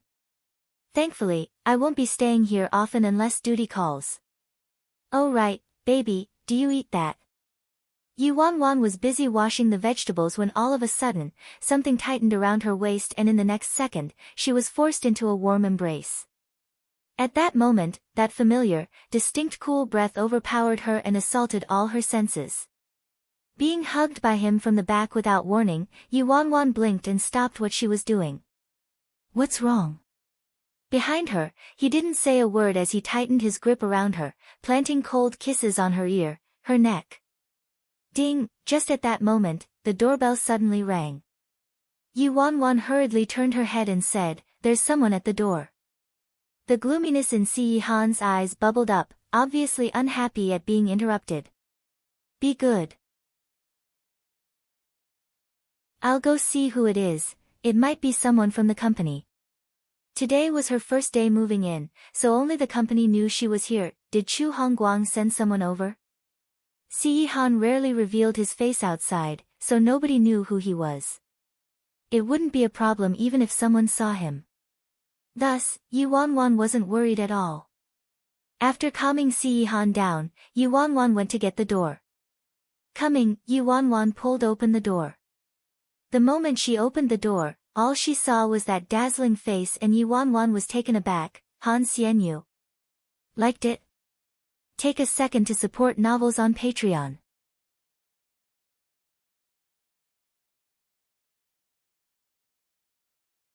Yi Wanwan saw Han Xianyu suddenly at her door with various plastic bags in his hands and came to her senses only after being in a long shock. She said with a startled expression, "You." I heard from Yang Ji that you just moved next door, so I came over to visit, Han Xianyu replied politely. Yi Wanwan then immediately glanced in the direction of the room next to hers. You live here? Han Xianyu replied helplessly. At first, I was living at the villa in East City District, but as you know, due to the recent incident, all my private addresses were leaked, so I'm staying here for the time being. Only then did Yi Wanwan understand clearly. I see. Yi Wanwan looked at Han Xianyu as she finished speaking. He was wearing a pair of jeans, a black leather jacket over a printed top and a pair of white sneakers. He had an arrow-shaped silver stud in his left ear and his short brown hair was slightly messy. It was a very casual look. He looked free and easy, yet handsome. Since he had remarkable looks and was always in front of the camera, just the image of him simply standing there was picture perfect. However, the most attractive part of him was his pair of eyes gleaming like two clusters of flames. Compared to that sallow and gloomy look she saw the other day in the worldwide conference room, the Han Xianyu at this moment looked so much better. The impression she had of Han Xianyu in her head was that he could send his fans screaming but would also be humble enough to bend over backwards to help the elderly. He drove a red Ferrari and sped down the street but also fed the stray cats on the streets. He seemed to be unruly and cool on the outside, but he was kind and soft-hearted on the inside. He was as free as the wind, dazzling like there was a sun shining fiercely over him and could infect everyone around him with his enthusiasm and kindness. This was the true Han Xianyu. In her past life, she liked this artist, Han Xianyu, also because she was moved by his zeal and carefree attitude. And because he was so perfect, it was a great pity when he fell from grace in her previous life. Thankfully, in this life, this bright star was still sparkling brightly. Han Xianyu felt his heart inexplicably tense up by the stare from that pair of watery eyes. He coughed lightly and said, I hope I'm not disturbing you. Yi Wanwan quickly regained her senses and responded, No, of course not, quick, come in. Such a coincidence that Han Xianyu was her neighbor and he even came to visit. See Han's still inside though, what should I do?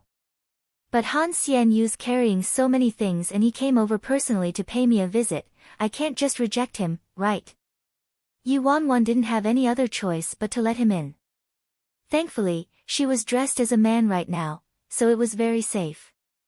On the other hand, Han Xianyu had just entered when he saw someone sitting on the sofa. He was stunned. Purely because that man's look and temperament were too eye-catching. He had always been very confident about his looks. Whenever he posted a photo of himself, there would be countless fans who lauded praise on him, but compared to this man before him, he was suddenly much dimmer. If Xianyu was handsome, this man could disrupt a country. This is... Han Xianyu asked subconsciously. This is my friend, C. 9th C. Yi Wanwan gave a simple introduction then looked at Si Han nervously and said, Ajio, this is Han Xianyu. He's a very famous actor and I've told you about him before. Yi Wanwan swallowed her saliva after speaking and prayed in her heart that Si Han wouldn't explode.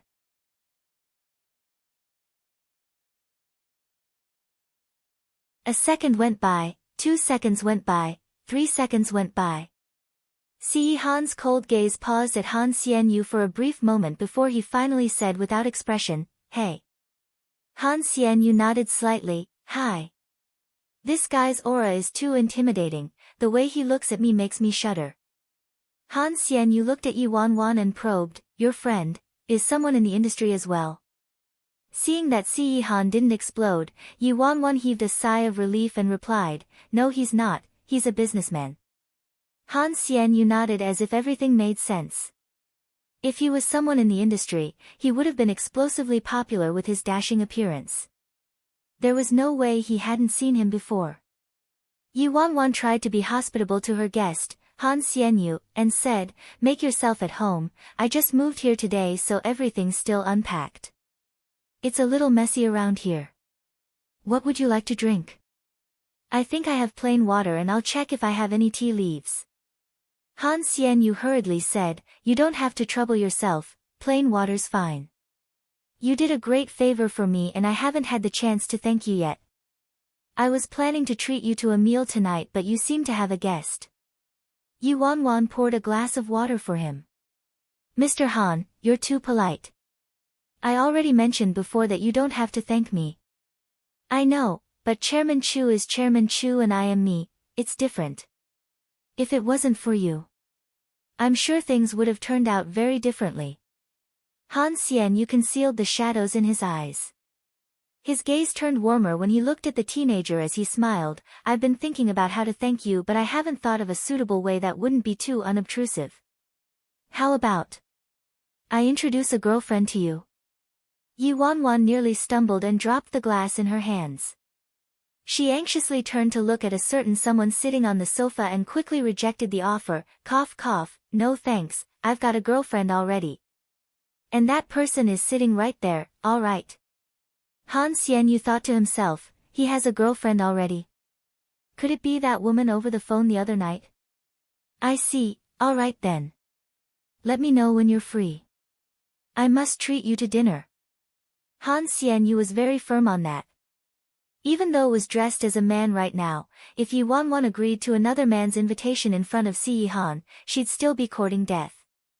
As expected, when she took a glance at Si Han, she noticed his face had changed the moment Han Xianyu offered to introduce a girlfriend to her. However, Han Xianyu was very firm about it, so it was really hard to reject him. Just as Yi Wanwan felt stuck in this difficult situation, Si Han actually replied graciously, Mr. Han, you should stay and eat with us. Hearing Si Han's words, Yi Wanwan was simply overwhelmed with her own brilliance. My idea of dressing up as a man was indeed a brilliant one. Si Han is so easygoing now, it's unbelievable. Yi Wanwan heaved a sigh of relief. She looked at Han Xianyu and said, you really don't have to take me out. How about this, my friend's here to visit and we're preparing to have hot pot at home. If you don't mind, why don't you join us? Han Xianyu didn't mind at all. Sure, it's more convenient at home anyway, but shouldn't I be the one treating you? We're all brothers, we don't have to be so calculative with one another. Don't be wishy-washy, it's settled. I'll go prepare the veggies. Liked it? Take a second to support novels on Patreon.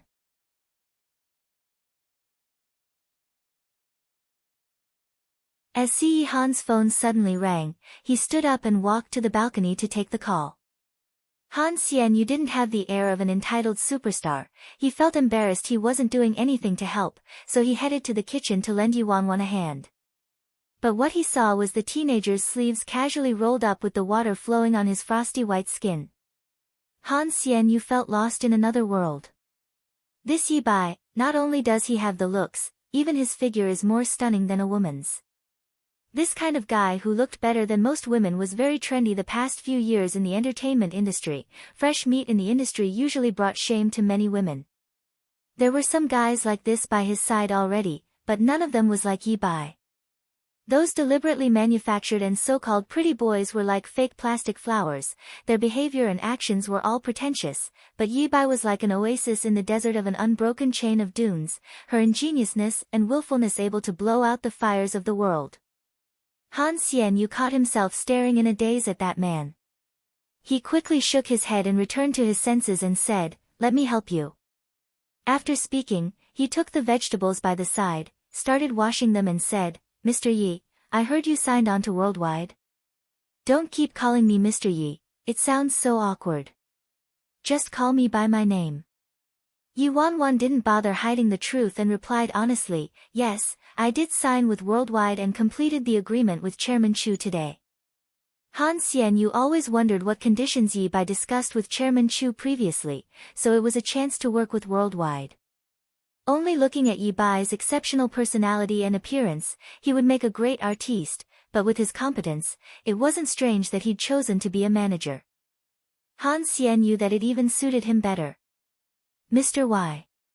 Yi Bai, which company are you going to work with? Han Xianyu asked. Dazzling Media, Yi Wanwan replied. Hearing these two words, Dazzling Media, Han Xianyu's brows raised slightly. However, it wasn't surprising when he thought about it. He sneered, Chairman Chu doesn't trust anyone easily, so he wouldn't allow you to enter headquarters so easily. But it's also better this way. The headquarters and stronger subsidiaries are basically saturated with people already, and they all have their respective social circles and networks. Without qualifications or a strong network, it'd be too difficult for you to enter those companies at a mid-level position. There's only Zhou Wenbin working at Dazzling today, so by starting there, it'll be much easier for you. I thought so too, Yi Wanwan nodded. Considering that she had to start working at Dazzling the next day, she tried probing further. Oh right, what's Zhou Wenbin like? He seems to have a good character from what I heard. As she paid a bit of attention to the artist managed by him, Gong Su, she knew a little about Zhou Wenbin as well. Gong Su was infamous for his bad temper. He was also reported as being hard to please and big-headed. Although he was just as qualified as Han Xianyu, he had too many scandals and bad records that he was unable to surpass Han Xianyu and had countless managers before Zhou Wenbin. Only Zhou Wenbin was able to handle him. Usually, in front the public eye, Zhou Wenbin acted like a gentleman and was kind towards others. Once Yi Wanwan mentioned the name Zhou Wenbin, Han Xianyu's face turned cold. Tisk, he's just faking it for the media and public. Everyone in the industry knows what kind of man he is. Anyway, he's definitely not who you think he is. Be very cautious when you have dealings with him in case he tries to get you into trouble. Yi Wanwan nodded gratefully. Thanks for the advice, I'll be careful. If Han Xianyu dared to speak the truth to me like that, it means he really doesn't see me as an outsider. When Si Han was done with his phone call and returned, he saw Yi Wanwan and Han Xianyu having a nice chat while washing the vegetables in the kitchen. There was a kind of relaxation and genuineness on the girl's face as she looked at Han Xianyu, the kind that never appeared when she looked at him. Liked it? Take a second to support novels on Patreon.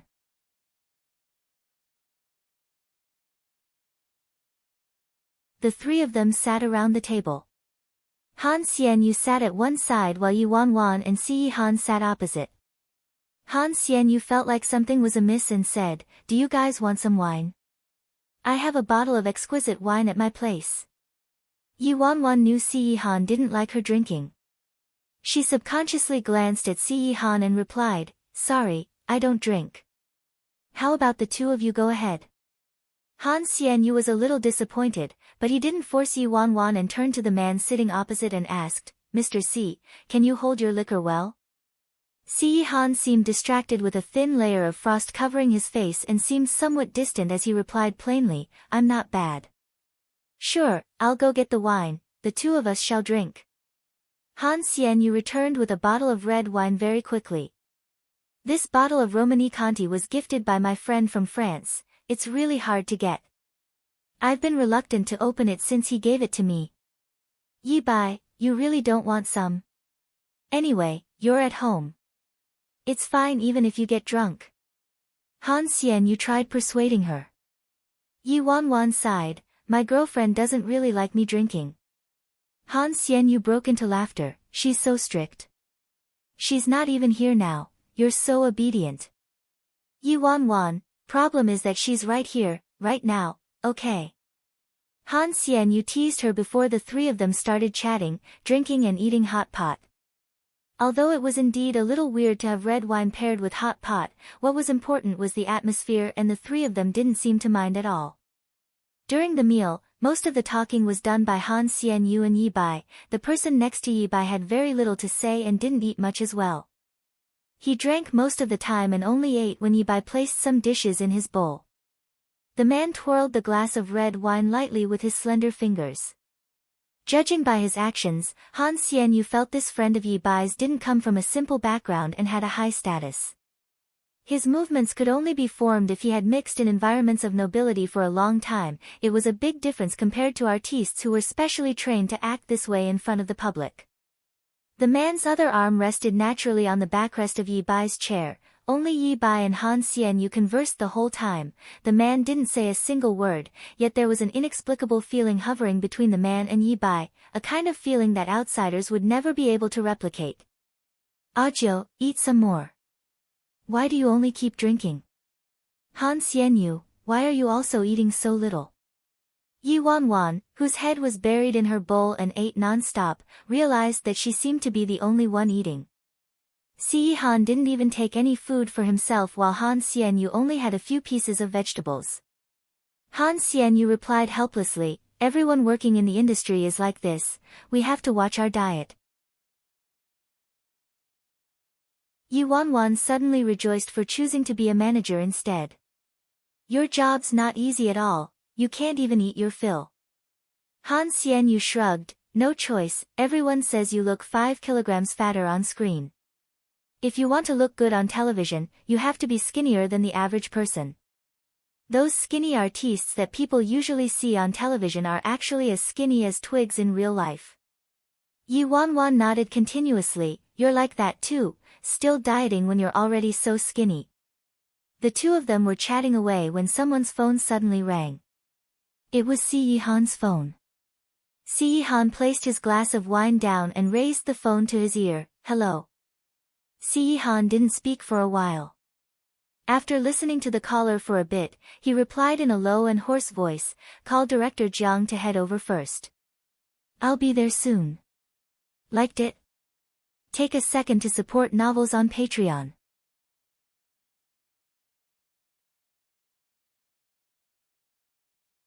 Yi Wanwan stared at Si Yihan, nibbling at her food until he hung up. You're leaving. I have to deal with some issues. Si Yihan stood up. Oh, work's more important, you should get going. Yi Wanwan stood up, grabbed Si Yihan's coat and prepared to send him off. Han Xianyu also stood up and followed behind to send him off, he drank quite a bit. Can he drive? Is the driver around? Yi Wanwan asked. Si Yihan, yes. Yi Wanwan was relieved and passed his coat to him, stay safe on the roads. Although he drank quite a bit, Si Yihan didn't look any different from normal and seemed very sober. That, not bad, comment about his capacity for liquor was a little too humble. Upon hearing Yi Wanwan's nagging, Si Yihan took the coat without a word and fastened the buttons on his suit one by one. Then he simply replied, N. You drank quite a bit today, get someone to make you some soup to sober up when you get home. Yi Wanwan said as she pushed the door open.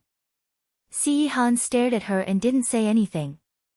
He lowered his head to fasten the last button and under everyone's gaze, he pinched Yi Bai's chin with his long and slender fingers then bent down and planted a kiss on his lips. After that, he said, all right. Yi Wanwan, Han Xianyu. After she recovered from what just happened, a resounding blast occurred in Yi Wanwan's head. And Han Xianyu looked as if he had just been struck by lightning. What just happened? The blast in Yi Wanwan's head was earth-shattering. She was so anxious that her soul nearly spilled out of her body. She couldn't believe the perpetrator simply kissed her, pushed the door open and left her in this mess. After a whole 10 seconds, Yi Wanwan finally regained her senses and turned to look stiffly at Han Xianyu. Han Xianyu, let me explain. Si Han was incredibly calm that night, which allowed her to lower her guard, thinking all was well as long as she dressed as a man. It never occurred to her that he would catch her off guard and ruin everything with that move. She was on the verge of going crazy. How could she explain this to Han Xianyu? My friend's an American-born Chinese. He grew up overseas, so he's more open-minded and likes to joke around. Ha. She actually used Su Yi's explanation back from the office the other day in the heat of the moment. Damn it. What comes around really goes around.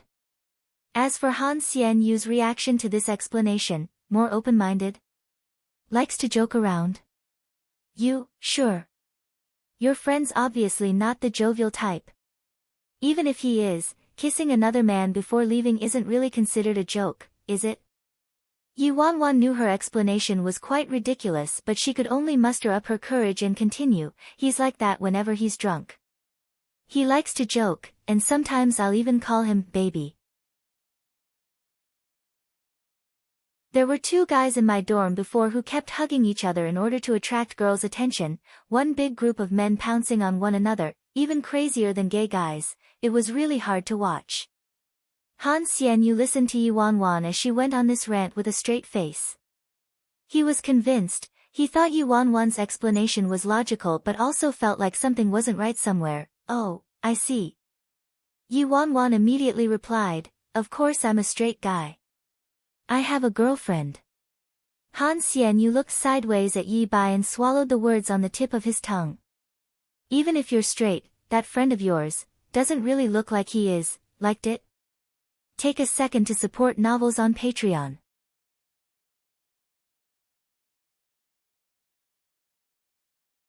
Early morning at dazzling media office.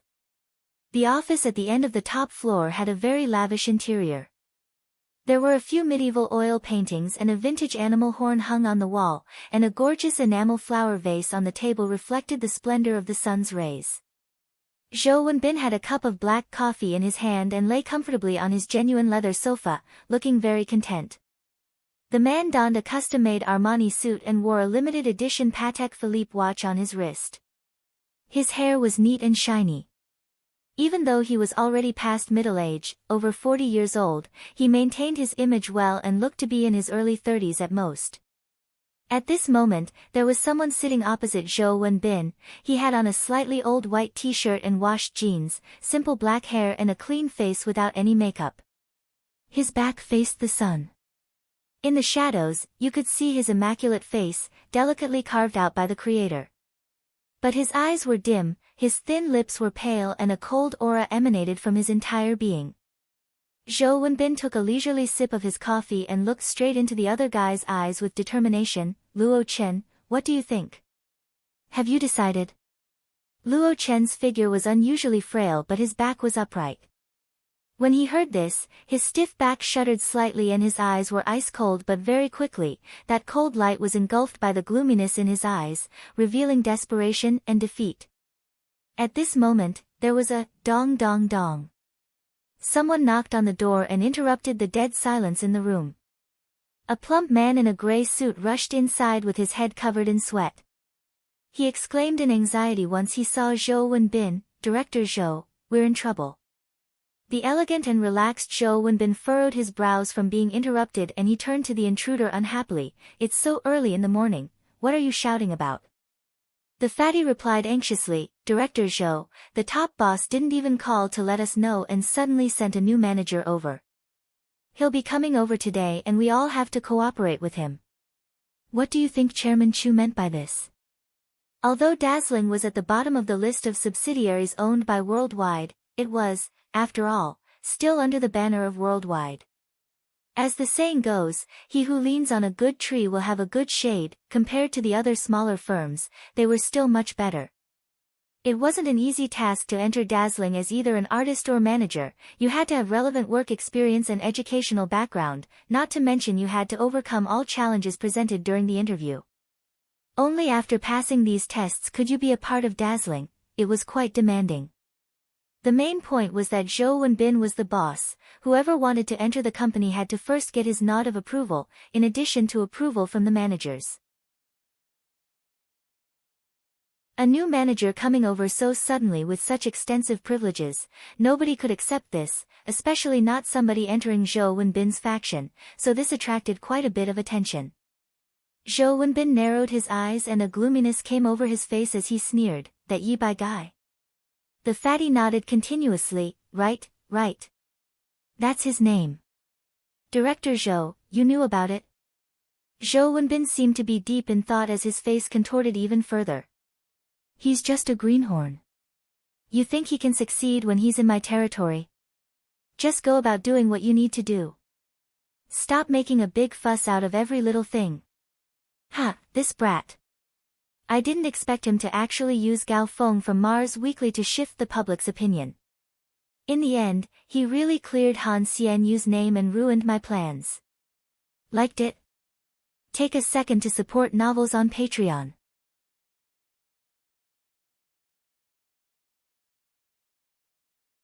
Initially, the plan was once Han Xianyu went down, the company would have chosen to groom Gong Su to replace Han Xianyu, but now, not only was Han Xianyu acquitted, his popularity even soared higher. Once again, Zhou Wenbin was pinned down by Fei Yang. With that thought, Zhou Wenbin sneered. Yi bai, very well. He ruined my plans, and he still dares to act recklessly in my own territory. This is a good time to settle all scores with him. Hearing the boss say that, the fatty calmed down and immediately sucked up to Zhou Wenbin. With Bin Ji around, nobody else would be able to succeed around here. The fatty praised him repeatedly while discreetly looking across at the pale teenager on the sofa. Anything else? Zhou Wenbin glanced at him unhappily. No. Nothing else. If there's nothing else, then why don't you get lost? Zhou Wenbin's mind was obviously focused on Luo Chen right now, so he was very upset at being interrupted. Yes, I'll get lost now. Right now. The fatty left stealthily and even closed the door shut on purpose. After the fatty left, there were suddenly only 2 people left in the enormous office. Zhou Wenbin lightly rapped on the table with his fingers and a hint of impatience appeared on his face. Luo Chen, there's a limit to my patience. Luo Chen seemed to suffer some sort of grievance as his eyes constricted and turned icy. Zhou Wenbin saw that and backtracked, saying gently, Luo Chen, look at you. Why are you so stubborn? What's so bad about being with me? Zhou Wenbin walked towards Luo Chen slowly. He dragged his words out and continued, as long as you're obedient, not only will I settle your mother's medical bills, I will even make you famous. As Zhou Wenbin got closer, Luo Chen's body was as stiff as a board. His hands by his side clenched tightly like he was about to explode in the next second. Zhou Wenbin was sure he wouldn't dare to go against him, so he chuckled and got even closer, placing his hand on Luo Chen's shoulder. Luo Chen, you've resisted me for 3 years already. Are you sure you want to continue being so stubborn? There are only a few golden years for an artist. Do you still have another 3 years to waste? Did you know?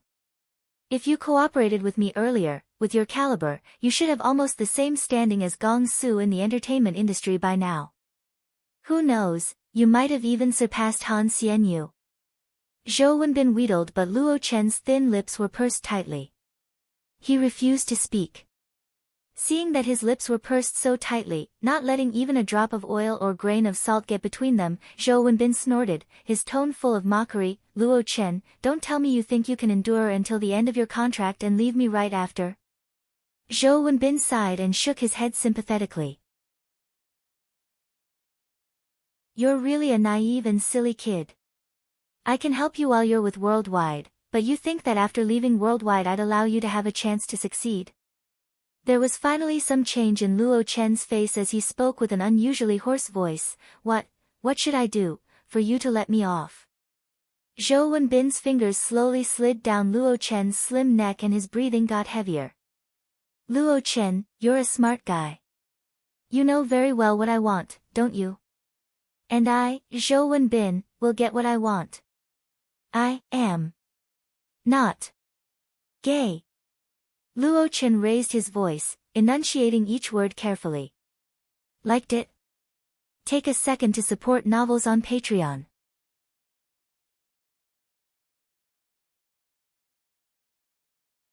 Zhou Wenbin sneered, so what? Luo Chen, you've been in this industry for so long. Don't tell me you're still so innocent. Do you know how Zhao Mingkai got famous? He's not better than you in any way, but in just half a year, he's already become a second-tier star. All because I helped him pull some strings with Chairman Liang. As long as someone's willing to pay to groom you, who cares if your financial backer is male or female? Unless you're like Gong Su, a super-rich second-generation kid born with a silver spoon and a millionaire father as your backer, giving you tons of money to play with. Otherwise, you have to play by the rules of this industry. Zhou Wenbin changed his tone and spoke patiently. Luo Chen, don't be so rigid. When I'm done having fun, I'll introduce a financial backer to you, then. Luo Chen couldn't endure it anymore. He punched the teapot in front of him like a caged beast and yelled, shut up. I want a change of manager. Zhou Wenbin was stunned at first, then he burst out laughing as if he just heard a great joke. Ha ha ha, you want a change of manager? Sure. Apply for it with the office. I want to see who would want you in worldwide. Zhou Wenbin's face darkened when he said the last word. Fresh blood trickled from the hand Luo Qin used to smash the teapot as he stared at Zhou Wenbin with overwhelmingly murderous intentions. The drops of fresh red blood and his porcelain fair skin contrasted very obviously, making him even more dangerously enticing, while his eyes in such extreme fury were also extremely beautiful at the same time, like a blossoming flower. Zhou Wenbin's muddy eyes were clouded with lust as he pounced on Luo Qin. Luo Qin, don't worry at all. As long as you're obedient, I'll never let you suffer. Get lost. Luo Qin, it's fine if you're just thinking for yourself, but what about your mother? Do you want her to suffer with you? The punch Luo Qin initially wanted to throw at Zhou Wenbin's face paused in midair. When Zhou Wenbin saw this, he quickly grabbed the opportunity and lunged straight for Luo Qin's mouth. Just at this exact moment. Bang! The door of the office was kicked open. The door slammed against the wall, letting out an earth-shattering bang. A slender figure stood at the door, blocking the light. He had a carefree vibe and a smirk on his dark red lips, his gleaming and watery peach blossom eyes were slightly raised. As if he was walking in his own backyard, the man straightened the corners of his shirt and strolled inside. He stared sideways at Zhou Wenbin, who was in disbelief with his face as red as a pig's liver. He said leisurely, "Tisk, it's so early in the morning and great manager Zhou, you're in such a good mood, huh?" When he saw clearly who barged in, Zhou Wenbin almost crushed his own teeth as he yelled, "Yi! Bye! This brat again!" On the sofa, Luo Qin pushed Zhou Wenbin away harshly and looked in panic towards the door at the stranger who just emerged. "I'm so sorry, nobody answered when I knocked, so I thought something happened to you." Yi Wanwan lied, without showing the slightest fear. After she met Luo Chen's panic-stricken eyes, she lifted her legs and kicked the door shut without any expression on her face, blocking off this sight from the outside world. "What are you doing here?" Zhou Wenbin nearly spewed out blood from Yi by ruining his plans once again. Yi Wanwan stretched out her arms and pulled out a chair, sat down lazily and waved a file at him. "I came here to report for work. Director Zhou, I'll need to trouble you to go through the handover with me. Liked it? Take a second to support novels on Patreon."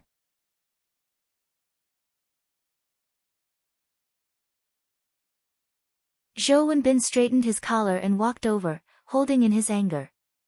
He scanned the document. It was indeed for the handover. Zhou Wenbin's face darkened as he flipped through the contracts and documents in a rush. He then took out a pen and signed his name. Zhou Wenbin took a deep breath. "Is that all?" "Yup, I appreciate it." Yi Wanwan accepted the document, satisfied. "Get lost then." Zhou Wenbin was fuming. It took him 3 whole years and finally, he was able to settle things with that Luo Qin. But in the end, this brat ruined his plans. He had more than enough time to deal with this brat, Yi Bai, who thought so highly of himself, but he'd never let Luo Qin off today no matter what. Luo Qin knew full well that Zhou Wenbin wouldn't let him off so easily today, seeing as Zhou Wenbin sent the guest off so impatiently. Since the business deal between the two of them was almost done, he turned pale, knowing that once that stranger left, he'd be all alone with Zhou Wenbin once again. As expected, after Zhou Wenbin signed the documents, the man didn't outstay his welcome and stood up.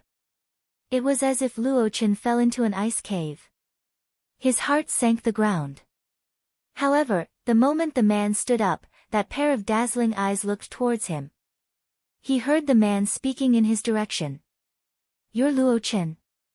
Follow me, then." Luo Qin looked at the man in shock and was totally dumbfounded. Was he talking to me? Not only was Luo Qin stunned, even Zhou Wenbin's face changed. "Yi Bai. What do you mean by this?" The man frowned. His slender and fair fingers pointed at a few words in the document. "Didn't you read the contract just now, Director Zhou?" "Read what?" Zhou Wenbin said in annoyance. The man smiled wryly and shot him a look, then spoke languidly, "Luo Qin belongs to me now." What did you just say? Zhou Wenbin's face stiffened. The teenager in the corner was in a daze as well, looking like he couldn't understand Yi Bai's words. I said Luo Chen now belongs to me. The man repeated himself. Zhou Wenbin sneered, ha, he belongs to you. What nonsense. Luo Chen has been signed under my name for 3 years. Who are you to take him away? The man spoke in a matter-of-fact tone. It was written very clearly in the documents you just signed. Zhou Wenbin didn't read through those documents carefully at all. When he heard what the man said, he took a big stride forward and read the document once again. As he read, his face got uglier as he exploded in a roar. This is impossible. Yi Wanwan shrugged. This was what Chairman Chu agreed to personally. He has already signed on the documents as well, so if you don't believe me, you can call and ask him yourself. Zhou Wenbin stared at the documents for a very long time and finally, slammed on the desk. He glared at him with a darkened face and gritted his teeth. I'll definitely call him. Yi Wanwan wasn't worried at all as she walked over to the sofa leisurely and sat down. She poured a cup of tea for herself and used the lid of the cup to lightly push the tea leaves. She pursed her lips and said lazily, Director Zhou, please go ahead. But do hurry, I have to quickly deal with the injuries on my artiste. At the same time, Luo Chen stood a few steps away and stared blankly at the man who suddenly appeared out of nowhere. Liked it? Take a second to support novels on Patreon.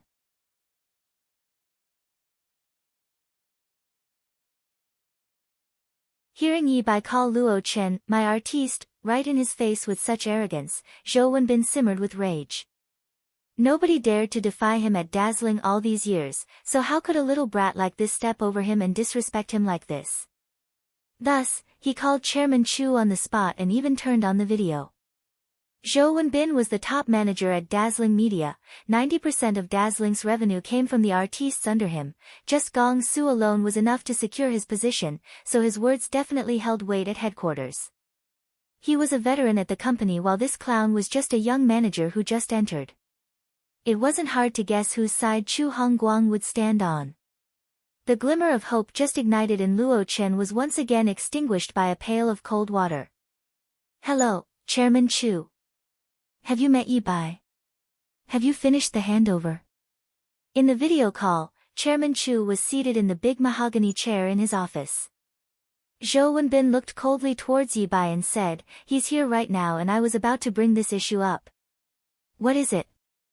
Is there a problem? Chairman Chu naturally noticed Yi Bai in the video call as well.